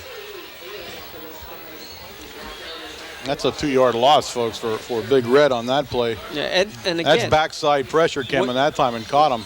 You know, you have to give North Schuylkill Spartans credit on their defensive lateral pursuit. They are stringing everything out. It seems like we're not attacking the defense like we should be. You know, going out and knocking someone down. Well, that was a strong up. Safety coming up, yes, too, Wayne. Yes, it was. Yeah. Linebacker play is coming up so. Second down, 11 yards to go. Fake it up the middle. Sebas rolls. Now he's going to run with it. Down to about the 10, and he's close to the 5-yard line. Very close to a first down. Good run by Sebas that time. Yeah, and that was a designed run the whole time. Yes, it was. It was. I guess you could almost call it a bootleg. And what he's watching there, he's watching Daukus. He's tucked behind Daukus. He's waiting to see which way Daukus kicks his man, and that's where he makes his cut at. Well-designed play. And with Sebas, you only need a step there. Now, he came up a yard short of that first down. The ball is sitting on the just inside the 5, right? Yeah, so you got a yard to go for a first down. It's 3rd and 1 for Big Red. Going to give it to Bailey up the middle, stuffed in there at about the 5-yard line, and it was the right defensive linebacker came across and made that stop. That's 4th and 1 now. In fact, I think he's back a little bit. He lost about half a 4th yard. and 2 now. Big Red will go for it. There's no thought here of a field goal. Veach came in and brought the play in with him. It actually, I'll tell you what, it was the right tackle made the stop. Jeremy Vogler did a great job. Power formation, pitch to Veach. Cuts it back, and he does not make it. He is tackled at the 6-yard line. Veach cut right back into about 3 Red Spartans coming right at him, Wayne. Yeah, what Veach should have done there is ran for the sidelines and ran for the corner, and he probably would have picked up the first down. His problem was he cut right back into the teeth of the defense with their, pursuit all night long. We're just seeing some great lateral pursuit from their linebackers and coming up and making tackles. Also, number 55, Jeremy Vogler again, the right defensive tackle, is getting in on is turning a lot of plays. Right. He isn't making a lot of the stops, but he's turning the Spartans or turning the Red Tornadoes around. Pitch back to Capone. finds a hole and brings it up to about the 9-yard line. He picked up about 4 or 5 yards again. Yeah, he's running tough. He really is.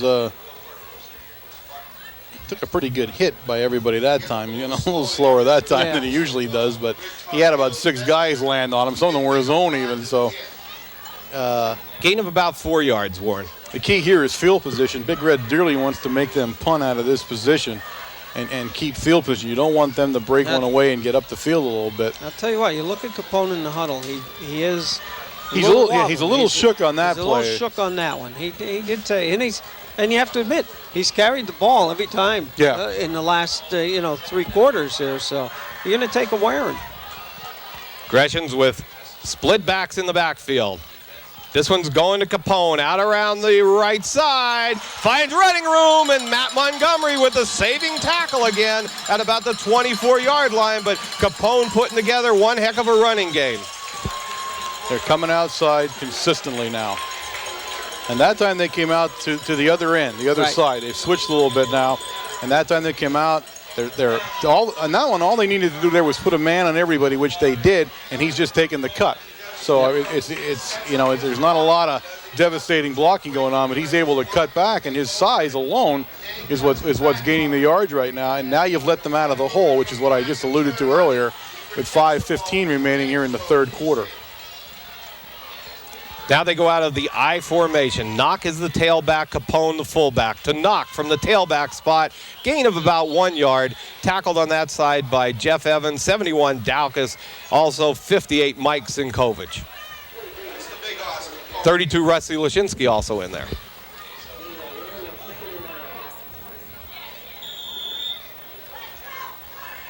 North Schuylkill, they are called North Schuylkill now.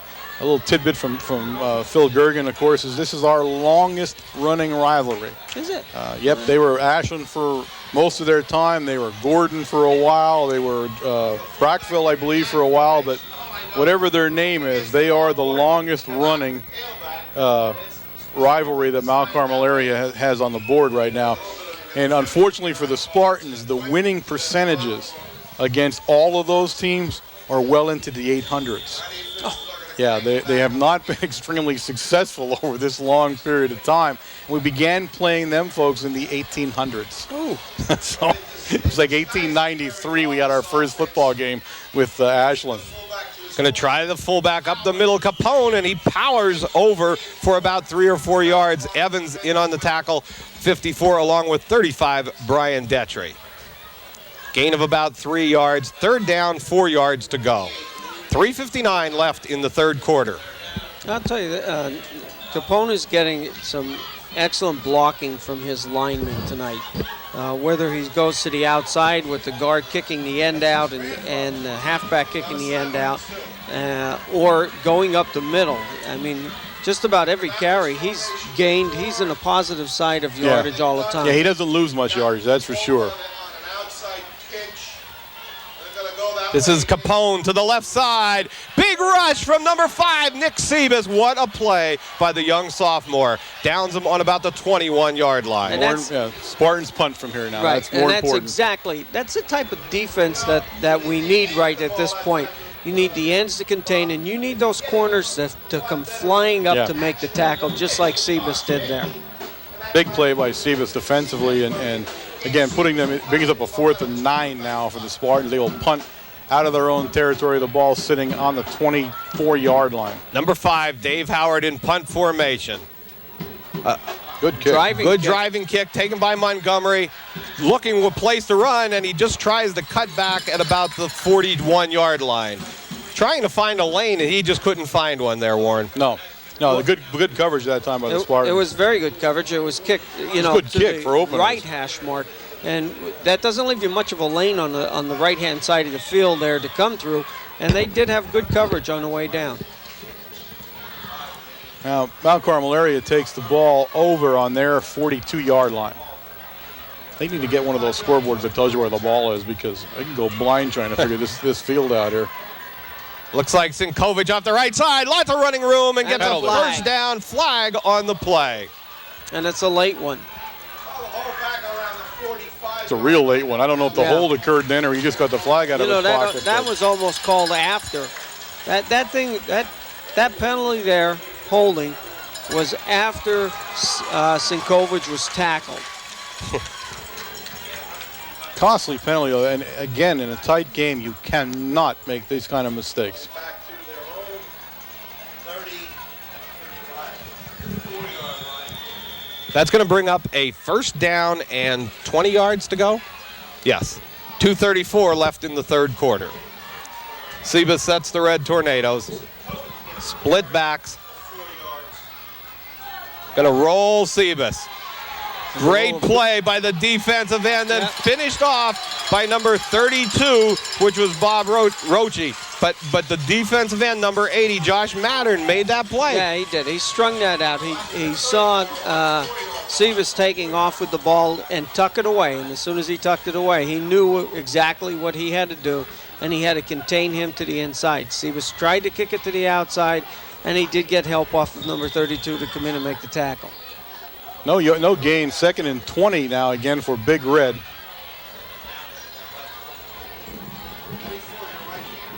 Sebas, straight drop, screen pass, taken by, in and out of the hands of Veach. Sebas' problem there is that he's trying to get it over everybody's outstretched hands, and when he does so, he's not able to get it back down again. It's too high.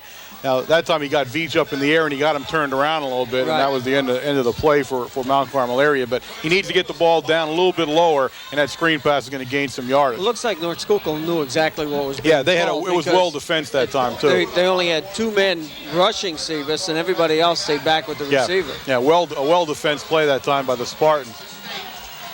Receiver split far right for the Red Tornadoes. Sebas on a straight drop back. Big rush from the defensive end. And Sebas is downed. Again, good defensive end play by the Spartans. The final tackle made by 55, Jeremy Vogler. And Vogler again from the defensive right tackle spot, Warren. Yeah, we just don't have the oomph in us tonight that we've seen before. No. We're just playing dead out there, and it's beginning to take its toll on us. We're up by 7, but this is not the way we wanted to start the second half. Evans is snapped back to Sinkovic, gets it away. Fielded on about the 42-yard line by Sackelbin. Brings it around the outside. Nice and tackle. A nice tackle made, laying down on the ground 26. by 26, Ronnie Lentini. Lentini again in. And I'll tell you what, that was a shoestring. You're not saying that Sackelbin, would have picked up a touchdown there. But you're looking at Lentini saving another 15 yards down the field because he had a nice lane set up. Tell you what, great field position turnaround here, though, for the Spartans. That's the penalty that'll do that to you. The penalty's the killer to you. Now they pick the ball up. They're on the ball sitting on the 48-yard line. The last time they had the ball, it was on their own 24. Right. So big difference here for the Spartans, and again, a lot of room to maneuver now.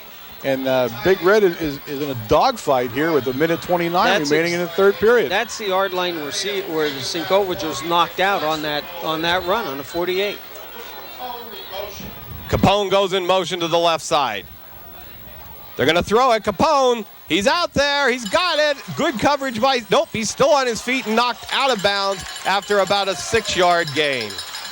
Actually, Capone took a good hit that time. He's playing a great football game. Yes, he is.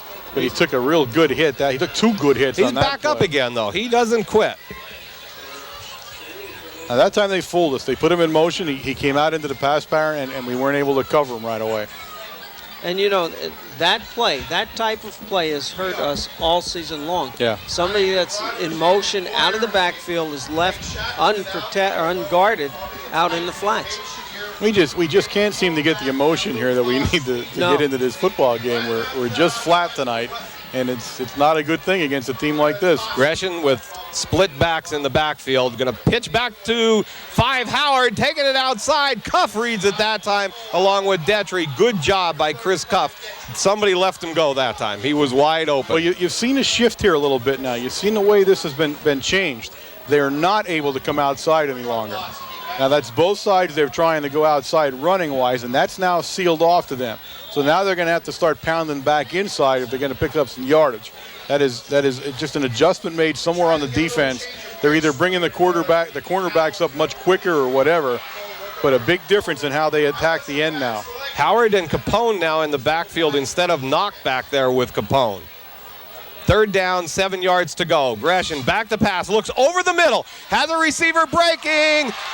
He caught it. Matt Montgomery tried to intercept it rather than knocking it down, and he caught it for a gain, a big gain for the Spartans. Ball's on the 14-yard line. I don't know how he caught the ball. I don't know either. I don't know how they let him get the ball in his hands. 1st down and 10 from the 14-yard line for the Spartans. We had 3 defenders there. That's as good a position as you can have. Yes, right. You're right. Right in the middle of the field. It doesn't get any better than that. That's unbelievable. Gresham seems a lot to hold his composure, a lot better does. than Brent Andrew was last week for Marion.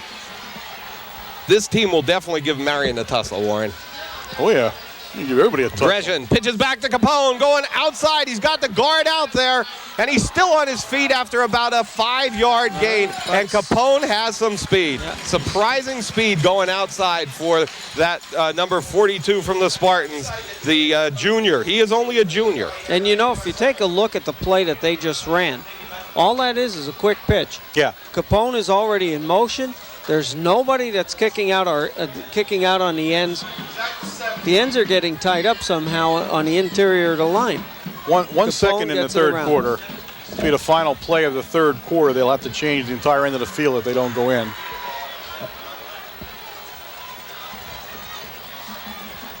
Gresham with Capone, the lone back. Going to give it to him up the middle, gain of about 1 yard. Jeff Evans in there along with Mike Sinkovich and Malakowski on the tackle. That's the end of the 3rd quarter. The score, the Spartans 7, the Red Tornadoes 14. And I'll tell you what, this is going to be another barn burner of a 4th quarter, Warren. Absolutely. Let me take a moment, ladies and gentlemen, to make sure you know that this is WKMC TV. We are broadcasting to you over a microwave signal WLX267. We are an instructional fixed television service. You catch us on a Wednesday night, 8 p.m., channel 13 on the Service Electric cable system.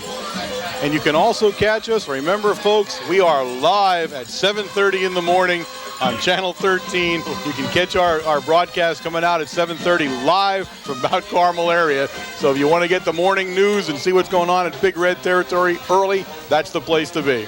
And the TV crew tonight, the program director, Joe Novotny, on camera, Joe Mazer, John Beluda, Gary Tresker, coach's tape, Joe D'Amico, and overseeing this all, again, the man of the hour, and puts a lot of time into this, and that is Mr. George McPhee. Again, I don't know if you guys know, we brought our studio over with us on wheels. Oh, do we? tonight. I didn't see that back there. Yes, it's back there, and thanks to Mr. Mike Novotny for the use of his RV, so we could set up this production. I think they're living full-time in that RV, if you ask me. I do too. They're not ever going home, this group. 3rd down, 2 yards to go for the Spartans.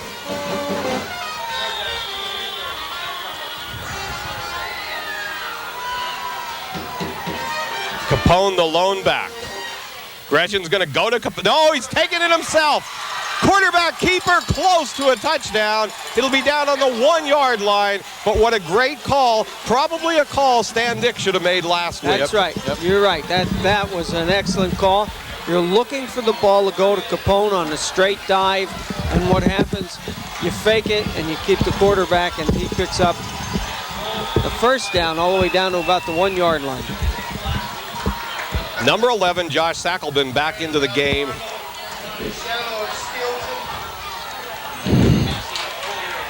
11:23 left in the ball game. 1st and 1. You know who's getting the ball, folks. Mr. Capone himself. They give it to Capone, and he's in for the touchdown. Touchdown, Spartans. He's a strong runner, Warren. And I'm going to be truthful with you, they've rocked us on our heels. There's no emotion right now. The defense is not reacting, not moving nearly like we had seen it in the first half of this season. And again, you know, this is a key part here. they're young. You know, you get a lot of enthusiasm from young kids, but they played a fabulous football game last week, and they're just having trouble getting in the right frame of mind here, and this game's going to maybe slip away from them because the extra point is up, and it's good. With 11:09 left in the ball game, the score: the Red Tornadoes 14, the Spartans 14, and definite momentum in the direction of the Spartans. Yeah, we're seriously lacking right now, emotion-wise. You can just look at the way we're standing around right now. I mean, it's... And, you know, we've lost it both offensively and defensively. Yeah. You know, anytime that we've, in a series, had an outstanding play, either a pass play or a running play, we've you know, shot ourselves in the foot on some type of drastic error of either holding or whatever, and brought the ball back. And, again, as you stated at the beginning of this game, you know, this game now, 14-14, you can't be doing stuff like that. You know, it's too tight of a game. The emotions for North Schuylkill are sky high, and they're just playing some outstanding football. And all it takes for a good team is to get something like this, and they play above what their ability is. Yeah. And you're in a tight football game. Yeah, it's absolutely, Big Red has got to suck it up now, and they've got to put a drive together and get into this game offensively. They've done nothing offensively in this game so far, and there's not a whole lot of time left. 11 minutes, 9 seconds as they kick off. Sackelman kicks the squibber, taken by Sinkovich. Mike Sinkovich finds a hole up the middle, bulling his way to the 50. And a good run back by 58, Mike Sinkovich. He obviously remembered how to carry the ball from early in the season there. Look at his people laying on the ground. 9 guys tackled him. There were only 3 guys standing up, and he carried all 9, 5 yards.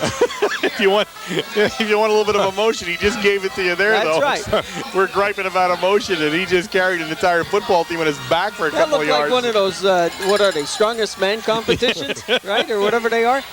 Let's see, he misses getting the ball. That's the problem. He wants to carry the ball again. Heck. Split backs for the Red Tornadoes.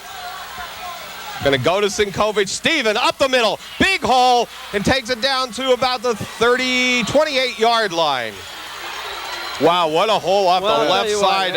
Daukus, Sinkovich, Jonathan Els, Vogler, and Malakowski on that hole. Now, unfortunately, you know, it takes a touchdown by your opponent to give you a kick in the butt, to show you what this game is all about, and to get you fired up. Now North Schuylkill scores, although they've tied the game up. We've come out with fire in our eyes in this first series. Mike carries the ball, which he hasn't all year long, and now all of a sudden this.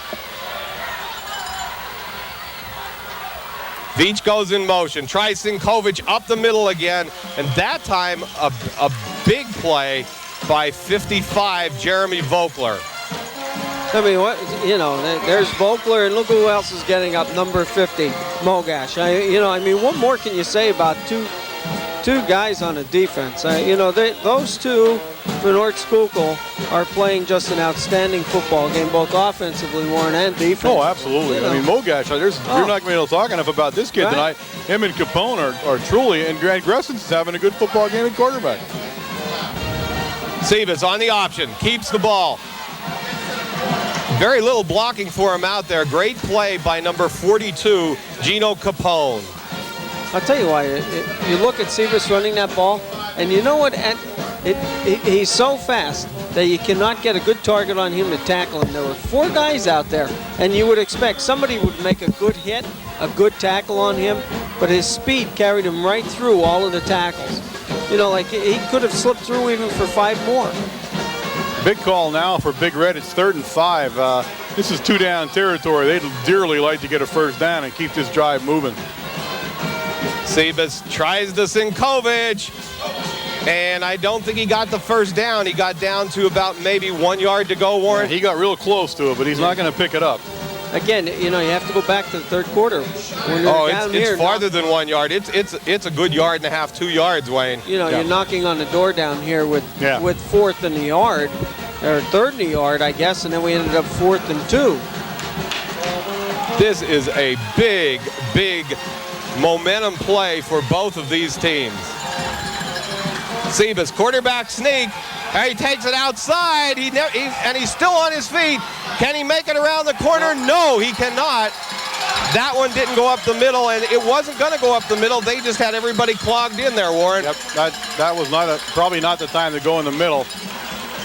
Big play for the Spartans. They turn it back and turn the ball over. Mount Carmel area will turn the ball over here at 1st and 10 with 8:32 remaining in 4th period. What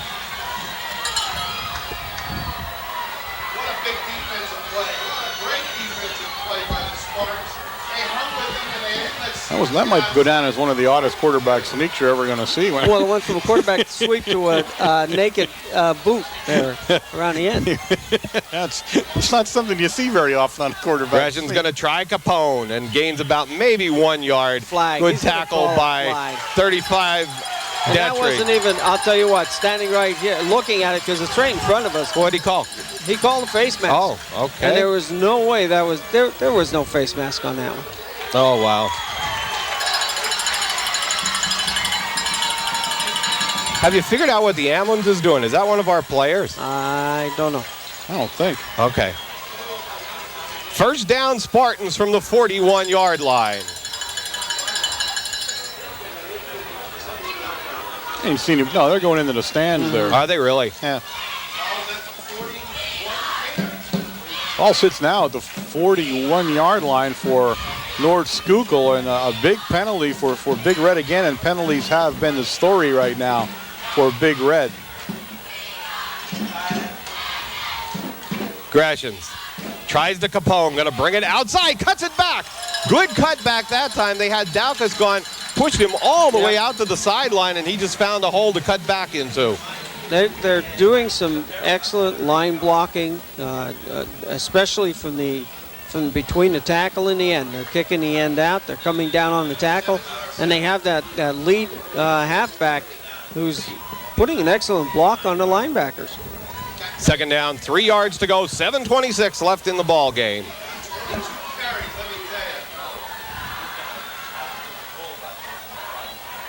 Oh, movement here, but they don't call it. Gratians tries Capone up the middle for a first down at about the 47-yard line. They can't stop him. I mean, they absolutely can't stop the kid right now. It's incredible. He's being hit behind the line of scrimmage, and they cannot stop him. He is running wild right now.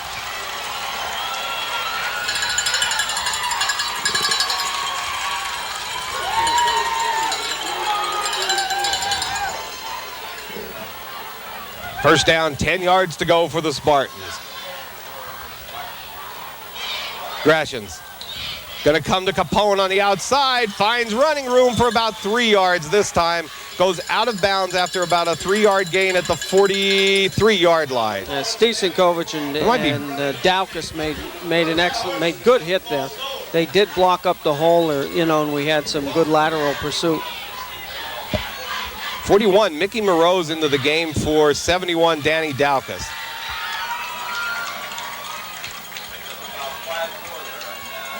Goes over the 100-yard mark at 101 and 24 carries for the 6'2", 225-pound junior. Second down, 6 yards to go. Here comes the reverse. Going to try the reverse to Howard. Big read that time, 35 Detry initially with the hit, 60 Malachowski, and 47 Steve Sinkovich. Probably a nice time to run that, but it just didn't go anywhere. That's not a bad call. It really isn't.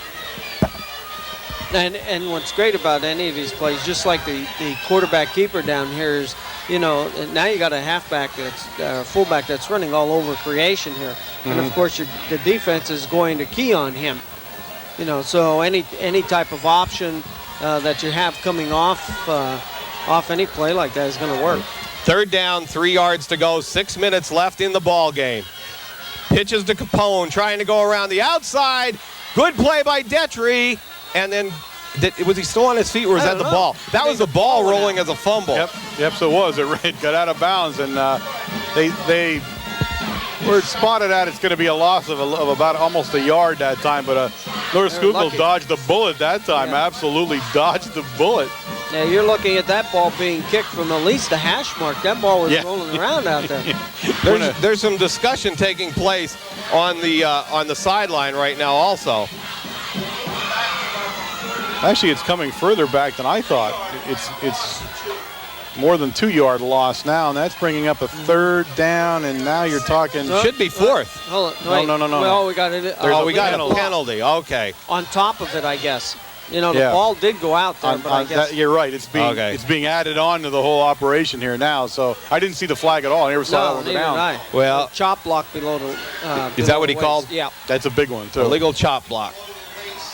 So 3rd down, 20 yards to go. 5:48 left in the ball game. 14-14 tie. Red Tornadoes and the Spartans in a real barn burner here from North Schuylkill. Yeah, both teams aren't afraid to take the big penalty at a crucial time, No. are they? My goodness.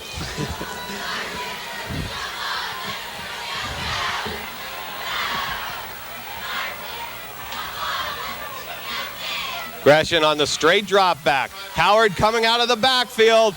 He's out here, he's got it, and he's knocked out of bounds by 58, Mike Sinkovich. Yeah.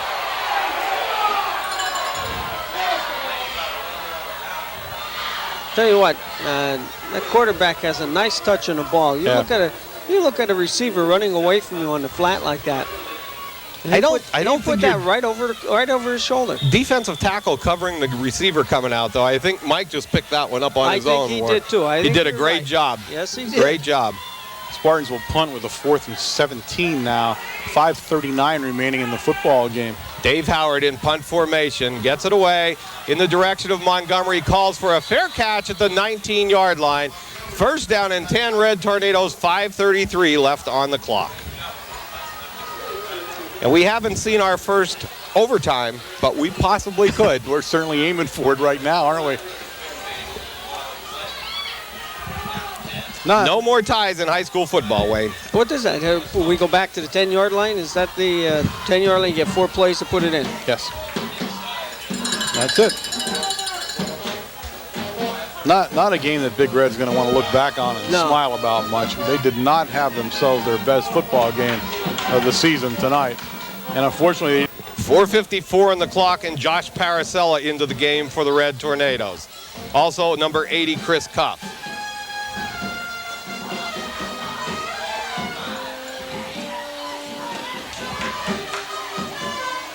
Sebas hands off, same play to Veach. That time doesn't go anywhere. Capone reads it well. Also number 32, Bob Roche. Roach. How's that? you got her. Okay.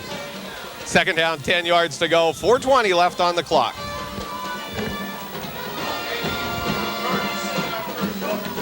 No gain on that play. No gain. It's like Rogaine.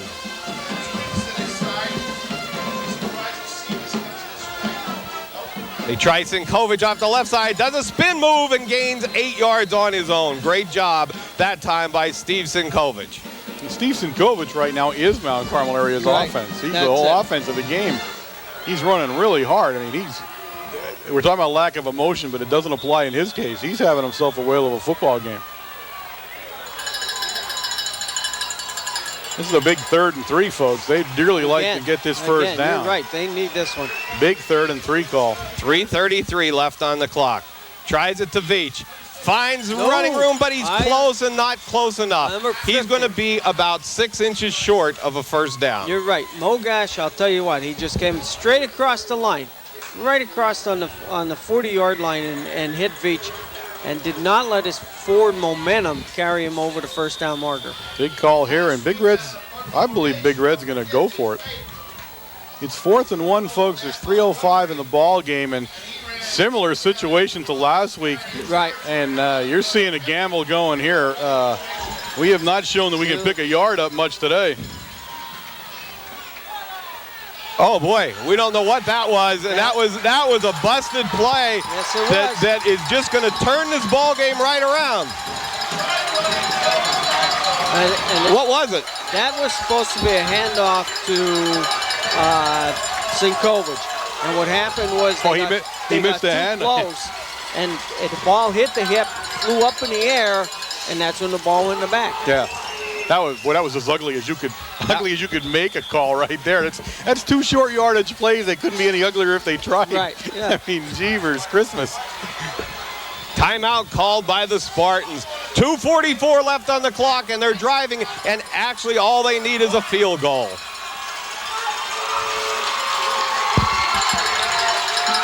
Well, you know, we talked about this last week. You make a big gamble, as you did last week, and it pays off, and you're a hero. Make a big gamble in a game like this, and it doesn't pay off, and you're not that hero anymore. So you got fame lasted about 7 days, and that's about it. So. Well, that's why it's called coaching. You know, it's all a gamble. You know, you want to win this game. Those are the types of plays that I know. I'm watching them. Gretchen's going to. What's the matter? We got some guys with an opinion in front of us here. Yeah.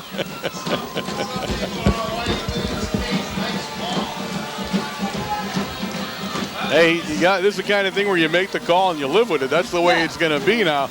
Yeah, Your ball. defense now has to step up and make plays. That's what it boils down to. Ball's on about the 33, 32-yard line, somewhere right around in there. First down, Spartans. They're going to try Capone off the right side. Gains about 3 yards, and that's that quick opener to the fullback that just worked so well for them tonight. I'll tell you what, Capone, all he needs is a little bit of blocking in front of him. And the way he's running tonight, he's going to pick up his 4 or 5 yards. He's doing a good job. That's Jeremy Vogler down for the Spartans right now at the line of scrimmage. You don't want to lose him. He's truly been a standout for the Spartans tonight. Has done an excellent job both on defense and offense. Take a moment here to remind you about Supper Club, folks. Every Thursday night, 6:30 in Matucci's in the back room there. Great crowd last night. We talked a little about the statistical book. Of course, the statistical book is taken off. I've seen it in every newscast that you can possibly see it on. I mean, you want to talk about getting some publicity for a book. It's absolutely out of this world. If you got some people who aren't around here any longer, but are big football fans in Mount Carmel area, maybe played, and you want to give them a really neat gift for Christmas, I mean, this is it. For $5, you give them a great gift. They have everything you ever wanted to know about football from when Mount Carmel began playing it till now. Yeah, I mean, you can find it. You're going to be able to buy it in the Spirit booth when you walk in next week. There are 2 home games left, back-to-back, in fact. Right. And then we go away and play Sundays. So you get 2 more home games right now, at least in the regular season. To buy them at the Spirit booth, you can also get them at Community Pharmacy and at the athletic department at Mount Carmel area. So you got 3 places you can pick them up at. If you don't get one soon, you may not get one. They are selling extremely quickly, and with all the publicity they're getting right now, I can't imagine they're going to be around much longer. So if you were thinking about doing that, this is the time to do it. And again, all the proceeds will benefit the athletics at Mount Carmel. Yeah, as we said how many times, we can never say it enough. Jose Gonzalez and Phil Gergen donated the money to the Supper Club. And of course, the Supper Club, for all of those of you who are not aware, donates its money into the athletic program at Mount Carmel area. 2:20 left on the clock. Gresham gonna throw. Looks at Howard, breaking to the sideline, into the corner of the end zone.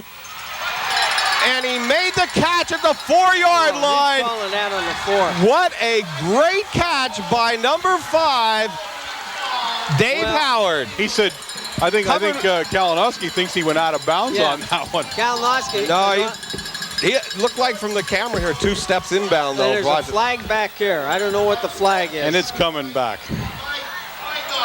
Oh, my goodness. What a hit for North Schuylkill. Well, they have held on every play. So, I mean, we have to remember that if the ref wants to call it, he can call it on every play, Warren. Oh, man, they're talking about an untimely penalty. Oh, I can feel the pain myself right now. Oh, my goodness, folks. Well, we'll see what this one is. Holding call against the Spartans. Actually, I think what they were looking for there was roughing the quarterback after the pass. Oh, my goodness, what a hit. I mean, what a major penalty that's going to turn out to be. That was a score. Yeah. You're talking about on the 4-yard line. Especially with Capone the way he's running right now. 2 minutes and 11 seconds in the ball game. It's all tied up at 14, and a scoring threat down to the 4 called back by a holding penalty. Capone comes to the line of scrimmage. Gresham going to pass. They use Capone blocking, but a good read that time by 60, Jason Malakowski. And again, third down for the Spartans. You take a look at what we had talked about before. You get a few holding calls, and now they can hold. And what happens? Jason makes the tackle from the weak side. You have him coming. Yeah. You have the quarterback rolling to his left. Jason is now coming from his left side and making the tackle from behind. You know, it does make a difference once they start making the calls. Third down and a ton, about 30 yards to go for the Spartans. 1:34 left in the ball game and the clock running. Split black, nope, they're going from a shotgun formation. Snaps back to Gresham. Big rush from Malakowski. Big rush from Cuff. Incomplete at the sidelines. Fourth down and long for the Spartans. And Spartans will punt here, I imagine. Oh, absolutely. You're absolutely punting here. It's 3rd and 30 for openers, so you got almost no chance of a first down no matter what you do. So punting, you want to punt, you want to change field position, you want to hope for a fumble or a mishandle of some type to get yourself the ball back. Otherwise, folks, you're going to be in for your first regular season overtime game. Was number 5 the punter, Bob? Yes, Howard's the punter. Howard is the punter. Yep, Dave Howard is the punter. Snaps back, kicks away. It's a high kick. Going to be taken, fair catch by Montgomery on the 21-yard line. That should actually be a flag. 85 shouldn't be allowed to touch him. That's right. That should be a flag. And a fair catch. I'm not sure why they didn't call that. And I know it wasn't flagrant, but you don't have to. You're not allowed to touch the ball carrier once he catches the ball on a fair catch. So that's an unusual not call there. And that I guess is a discretion call, which they have to make one way or the other. But I guess the discretion so Geis isn't on your back screaming at you again. I don't know. I just know that's probably a discretion call there.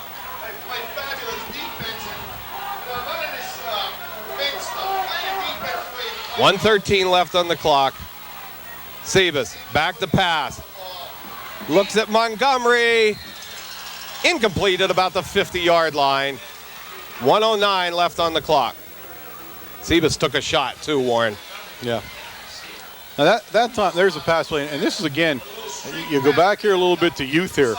When you got a youthful quarterback, and you don't get any more youthful than Sebas is right now, you're not going to have a quarterback that's going to be able, especially with a defense like this, check off a lot of people. So you call a pass play there and you said to him, you're going to drop back, you know where Montgomery's going, hit him with it. There was no looking around. You're not trying to do a lot of different things here. You're trying to hit him with the ball before you get sacked. And a handoff to Veach, and that's only a gain of about 1 yard. 1:02 left on the clock, and Geis calls timeout for the Spartans now. He's trying to, right. I was watching him. Yeah. That's why I said that. Now, they burned 5 seconds before they got the timeout called. And that's a good call there by the coaching staff at North Schuylkill, because they're looking now at a shot at getting the ball back. That's right. It's 3rd and 10. One more down here, and we have to punt. Plus, you're looking at a punt game. It's not exactly, shall we say, on the professional level right now for Mount Carmel. We've been having our problems punting. And I know that North Schuylkill is going to bring they're bringing everybody from the stands, and the announcer's going to be going in for that kick. So that was a good call to stop the clock for the Spartans. Coach Williams dodged a pretty big bullet on that play when we were stopped on the 4th and 1, of course. And his defense rose to the occasion. That's exactly what he was hoping would happen, and that's what they did. Plus, a gigantic holding call. That call there kills you. Yeah. And you look back over a game, and sometimes one call is what is the game, and it may end up to be that here. I don't know. You're looking at a call down on the 4-yard line for us, third and 1, and we can't get the first down on the 4-yard line. So 55 seconds left in the ball game. Sebas on the option. Keeps the ball himself, and a great tackle made by number 80 from his defensive end position, Josh Mattern. They are quick, Warren. Yeah, that was a good play by Mattern, and you got the feeling they knew what play was coming that time. They were well defensed on that play, and now Mount Carmel area will send in its punt team. Yep. I wasn't used to seeing so many people come in on the punt team. I guess I didn't pay attention to that before. We had a lot of people come into the football game on the punt team. We must have called timeout. Okay, folks. The snap's back to Sinkovic. He drops it. He kicks it. Oh, good kick by Sinkovic. to get it away, bouncing Nice and down to the Good roll. 50-yard line, the 49-yard line. Wow. They did what you thought they'd do, Warren. Yeah, they I came knew. with everything. Nobody went back, and that's what they wanted. They were going to try to block it. Again, we had a low center snap to him, which has been all night the same way. And he did good. He did a good job of controlling the center snap and getting the ball off. Now, at first it looked like a punt that wasn't going that far, but when it hit the ground, it tailed right the other way. And now there's 38 seconds left. It's 1st and 10, and North Schuylkill is in their own territory at their own 48-yard line. And this is it. This is where you're going to see the whole ball game, and then we're going to see overtime. They can't get it A in. little bit of error, yep. Number 11, Sacklebin is split far left. Twins right for the Spartans from the shotgun formation. Gresson's back to pass. Lots of time, but then closes the door quickly. And a hold. By number 80, Chris Cuff. And a hold, too. Or no, is he? Oh, he's marking the ball. Marked the ball. Yeah, he marked the ball. Yeah. Now, they I don't thought have he any threw a more flag there. timeout, so they're running their quick offense here. Greshams tries a quick out to number 11, Howard. He tried to get out of bounds, and he does. Yeah, Sacklebin. Oh, Sacklebin covered by Sebas. 13 seconds left on the clock. He did get out of bounds. They stopped the clock. Again, now you're looking. There are 13 seconds left. You can't call anything, but you're looking into the overtime play here, and right at this point, you might have to give the edge to North Schuylkill with the way Capone has been running the ball. Yeah. Oh yeah. You got to feel fairly confident with Capone in the backfield. It's just been his night right now. Right. It really has been. Greshams goes from the shotgun formation. 13 seconds left on the clock. Snaps back. Clock's running. It's a fly pattern down here to Howard. He caught it. He caught it. He caught it. Montgomery went for the interception and out of the hands, and Howard came down with it. That's unbelievable, folks. I can't imagine how he caught that football. Right. Soon as What that concentration ball is there. down, The clock is starting, so now they have Not yet. They have to move the chains. Right. They have to Well, move he's the giving them chains, enough so of Howard time. downs the ball. And the clock didn't have any time go off. So probably a field goal attempt here. If they can kick it that far, that's a 30. I don't know where the ball's at. Where's it at? The 20-yard line? You're back to the 27-yard. So about 37-yarder. 36-yard pass to Howard. They're not going to kick a field goal here. No, they're going for it. They I don't have think to they go can. for it. I don't think they can do the field goal thing. They're looking to see that, but I'd be surprised. 4 seconds left. I mean, irregardless. North Schuylkill's giving it some thought, but Well, he's got the leg the way he's seen on those extra. we're trying to reset the clock here. They said that no time. Yeah, there it is. Just a second. It's 4 seconds. There had to be a second go off. It didn't move when on the last play, so it's a 4 second. There's 4 seconds left here in the game. It's all knotted up at 14, He's going for it. 14. He's going for it. He's going to kick the field goal. Number 11, Sacklebin, could be a big, big kick here. We've seen Blue Mountain do this a number of years ago, didn't we, Bob? Yep, we did. With 4 seconds left. Snaps back. It's not held good, and it's no good. The kick is no good, and this one's going to run out. And what will happen is we go into the overtime. It was actually a bad snap from the center. They couldn't handle the snap, and that was the end of that play from the start. So now you're going to see it, folks. Your first regular season overtime football game from Mount Carmel area. Now the thing that's going to hurt North Schuylkill right here is Jeremy Vogler sitting on the bench here with his knee taped up and some ice on it. I mean, he has been between him and number 50, Mogish. Have just done an outstanding job both offensively and defensively for North Schuylkill in their blocking scheme. The referee will talk to both of the coaches right now, and as he goes over to talk to head coach Whitey Williams right now and decide, do they flip a coin on this one, Warren? Are we winging this one? No, I believe they flip a coin. Yeah, I think they flip a coin. I think also you pick up one extra timeout, if I'm not mistaken. Yes. In this series.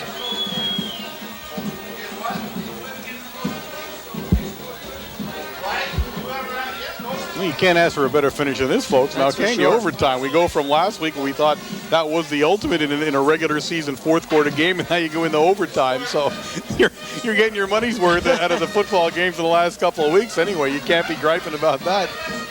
Well, the Red Tornadoes did all their scoring in the first quarter. Right. Yeah. And And haven't done anything, and really haven't moved the ball too much. We got the ball again down to the 4-yard line, 5-yard line, and couldn't get the first down. it's just some excellent defense from the Spartans, though. I mean, they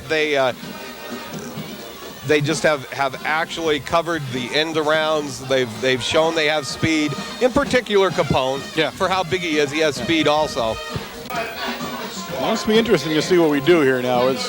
We'd seen this, of course, we have seen an overtime football game, of course, the great overtime football game at the state championship up in Altoona 4 years ago. Right. 4 years ago in the driving, pelting rainstorm. That game ended up all knotted up, and we went into an overtime there, but this will be the first since they've instituted overtime that Mount Carmel area will play a regular season football game. I do not know if the Spartans did or not, to tell you the truth. I don't know if they've been in overtime or not. I somehow, for some reason, think they were, but I can't remember what it was or if they were for sure. So we can only speak for Big Red on this one. The refs meet with the captains at the center of the field, and it'll be decided who will get the ball first. Right. And on fourth down, you can kick the field goal. You can kick the field goal, score 3 points, but then the other team, if they score the touchdown, they win. So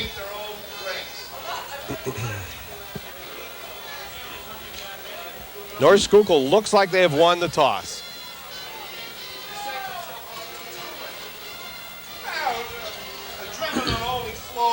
They're discussing it still at the center of the field, and everybody remember Supper Club tomorrow night at Matucci's. This might be the referee's first overtime game too, so it might be a new idea for everybody so far this evening. He's lining them up which way we're going.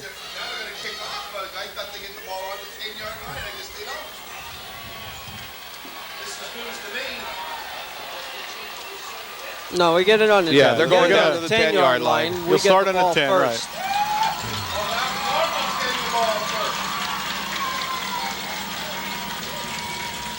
Four plays from the 10-yard line.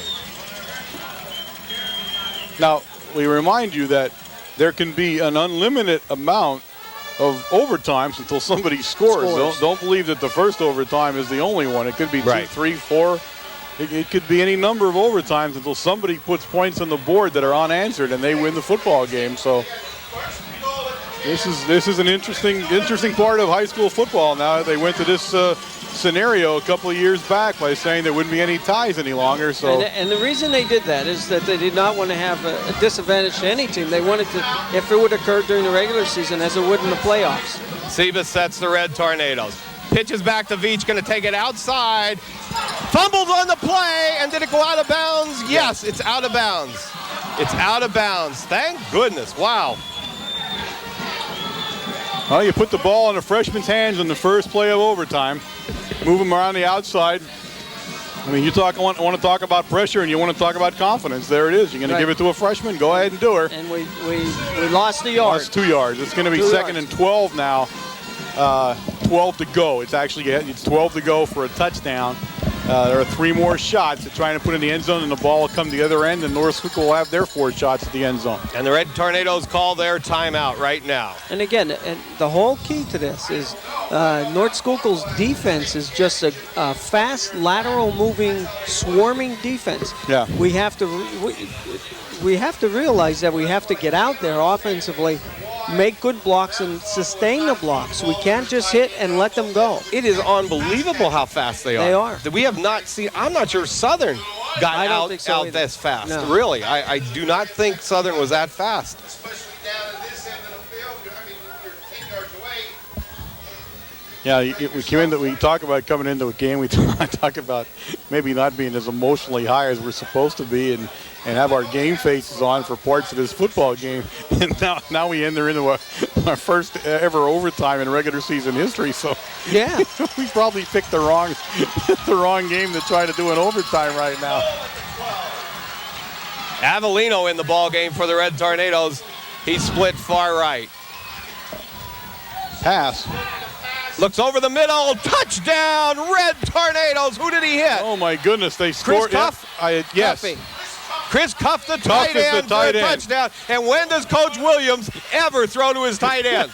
That might be one of the first passes you'll see to a tight end at Mount Carmel. Unbelievable, folks. Mount Carmel area takes a 6-point lead, the extra point to come, and it is a big extra point. Extra point here attempted by number 58, Mike Sinkovich. Now Mike has to be cool about this. Just keep his head down and kick straight to the ball. Snap back. Good snap from Elster. Kicks up. And it is And good. it's good. In the overtime, the Red Tornadoes take a 21-14 lead. The Spartans do get 4 plays right now. Yes, and I'll they tell do. you what, Mr. Capone is going to carry the ball, guaranteed.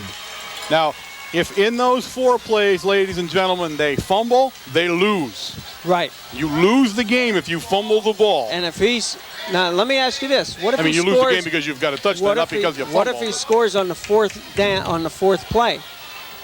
Do they get an extra play to kick the extra point? Yes. Yes. Okay. Yes, they do. All right. Yes, they do. So that. Yeah, the extra point doesn't count as a play. All right. Right. Now, I thought we came to the other end, and I'm wrong. That's why everybody was. But everybody was they were moving going away. down. Yeah. We're the only ones who didn't know what was happening on that play. It's going to be at the same end of the stadium, folks. The Spartans now set in a very spread formation. We should have known that Boy. from the championship game. We did the Right. same thing Right. then. We played at the one end all the time. Gresson sets with Howard and Capone in the backfield. Howard goes in motion to the right. Greshams back to pass. Big rush. Looks at Howard over his head. Incomplete on first down. Second down now for the Spartans. He did a good job there. That was a play. I'm sure the instruction was if he's open, throw it. If not, get it out of bounds. Don't throw an interception. Right. Don't do something goofy with it. Get it out of bounds, out of the way, and then start new at second down. 3 more downs for North Schuylkill. And I can take a moment to look down here. You know, the radio station near the room is a pizza. I'd like to know how that kind of stuff happens. Not only that, how can you eat it on I mean, my adrenaline. But they are, though. There, you know? They actually are eating it. Out of the shotgun formation, Gresham's back. Oh, bad snap and a big rush by Sinkovich. He gets the ball away. Almost intercepted by 71 Daukus. Third down for the Spartans. That was 58 there. That's Right. Sinkovich made the play there. And you know, he came untouched. Untouched. I don't know You're what they were doing with him, but he was untouched. He came straight in, and now, if anything, North Schuylkill is shook. At this point, you look at Geis on the sideline. You know, he's shaking his head. He's moving his hat. Look at his hands are up. He's not thinking straight. You got 2 great defensive plays by the Tornadoes in the first 2 downs. I thought it was odd that he passed the first 2 downs. Right. Yeah. myself, but You're hey, right. I don't get paid to do the coaching here. Gresham has Now twins back. I bet you go to Capone this time. No, quick pass into the corner of the end zone. Nobody there. Oh, they're going to call interference against. They are. It was face guarding against the Red Tornadoes. Tough call that time, but a good call. That was a good call. He had never turned his head back to the ball. And that's It's not a goal. touchdown, though. No. It's half the distance to the goal penalty, so it'll put the ball on the 5-yard line. That's a good play by the Spartans. Is it first, though? It is first. No. On the penalty, do you get 4 more downs? Now, this we don't know. The clock has it first down and goal to go from the 5. I don't know.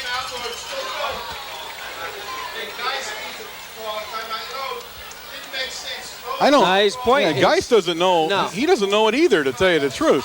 Or he's arguing the call. It's either that he gets 2 more plays. He gets to play over again with the penalty, Nobody knows. That's the problem. And Neither do we. That's what I thought the. The down marker shows first. Yeah. It's got to be first down. The down marker shows it. And that's the referee controls the down marker.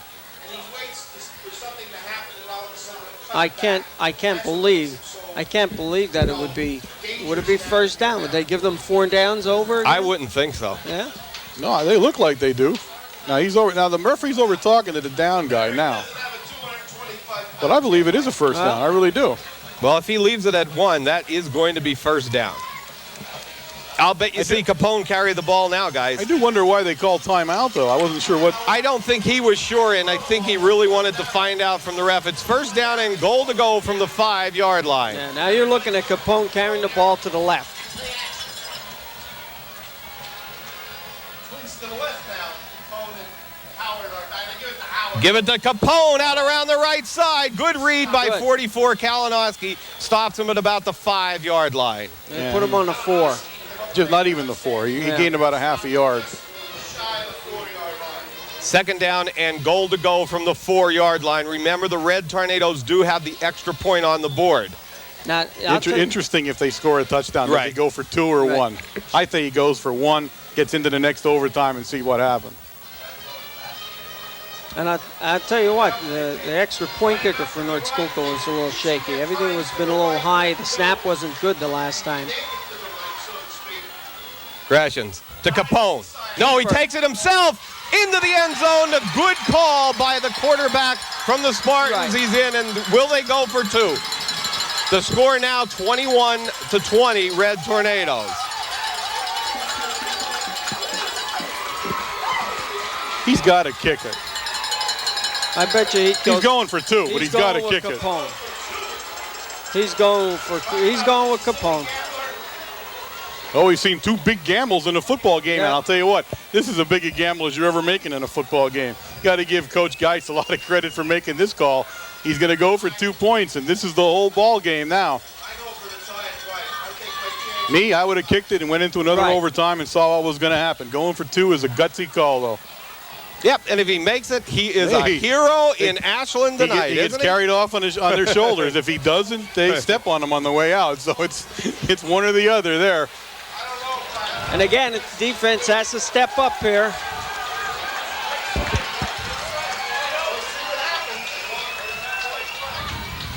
Gratian on the option, takes it outside, big rush from Kalinowski. The Red Tornadoes won the football game. 20. Overtime. Over. The Big Red wins in overtime. 21-20. What a play made by 44, John Kalinowski. Great job, Red Tornado defense, and a big job by the Red Tornado offense. Not the play I would have called, but hey, I'm not doing anything here. The fans are streaming onto the field to celebrate the first ever overtime regular season football game at Mount Carmel area. There it is, ladies and gentlemen, 21-20, Big Red. Geis is in the referee's face. Too late now, all the way Coach down Geis. to the 10-yard line, and it was not the call to make. He should have went for the extra point. That's right. Tied the game up, and then go into your next series, especially with somebody like Capone carrying the ball. I don't know what they're mad about. I'm not. I don't either. Sure, it was what a great defensive play by the Red Tornadoes. I think they were sort of looking for a face mask or something there because Kalinowski and the way he tackled came over the top, but. Well, there's so many first downs you're going to pick up on penalties in these things, you know. Wow, what a call! I mean, I wish that guy was in front of us that was yelling about our call. Because unfortunately, he didn't make it to the end of the game. He left for us to discuss this call with him, but. Either way, I mean, you saw some calls here that coaches are gambling with, and I said, if he wins, he's a hero. If he loses, he's not, and that's life. Boy, if we could just get the cameras down on the Red Tornadoes right now, they are so excited. Oh, you see it here on the but we're missing down where it's all happening. There we go. There we go. Absolutely great football game. Hey, you see 72, Jamie Vogler coming over, his cousin Jeremy Vogler over here, number 55, shake hands on the bench. Wow, what a game. That's all we can say. Look at the excitement going on the sideline. 21-20, Red Tornadoes win it in overtime. Could be the first ever regular season overtime that we've had. Is that correct? It's absolutely the first one we've ever had now. We've had 2 in our history. We have won them both. so that's a pretty good percentage. I think you're going to rehash this game 1,000 times over the next couple of weeks. And I said there's so many different calls and different plays that were made. Both teams laid it on the line. Both teams did what you got to do to win a football game. One team won by a point in overtime. And that was it. And that's it. And that's the only thing that separated. That margin of victory is true. You're right. It's right. about a point difference in these two teams. And that's about it. North Schuylkill, we have to give them all the credit in the world. They came out to play tonight between number 50 Mogash and number 55. Unfortunately, got hurt, and hope he ends up being back on the field next week. And that was Vokeland. Yep. The two of them are, both offensively and defensively stood out tonight. Now we come home next week, and this season's starting to become magical, folks. You're starting to see this team gel together. It's almost like luck's on their side now. All the things are turning into place. They play a Schuylkill team that is not going to be as strong as you would hope. They will go Blue Mountain. This is as I said before. There are 2 games in a row at home because of a quirk in the schedule. That will change, I believe, because of Blue Mountain leaving us. But the final football game with Blue Mountain would occur the following week. But Schuylkill Braves come into the stadium next week, then Blue Mountain, and then we end up on the road at Sidney's Grove, a AAA school, which is having a little better year than usual, but still nothing to scream about. But that's the way the season looks at the end here. We're going to look and see down the line. We're now setting ourselves up for a District 4 berth. Depending on what Montoursville does, we'll either be first or second in the district. Yep. And starting to see who we're going to be playing that way and what's going to happen. So there's a small fire occurring in the end zone that North Schuylkill's fans have started over in the end zone. That's never a good thing. I never saw that before, did you? But it's contained, at least, from what I can gather. Over there, isn't he? Yeah, I don't know what we're doing, but not. North Schuylkill, of course, the pain has got to be tough, and you got to feel for these people.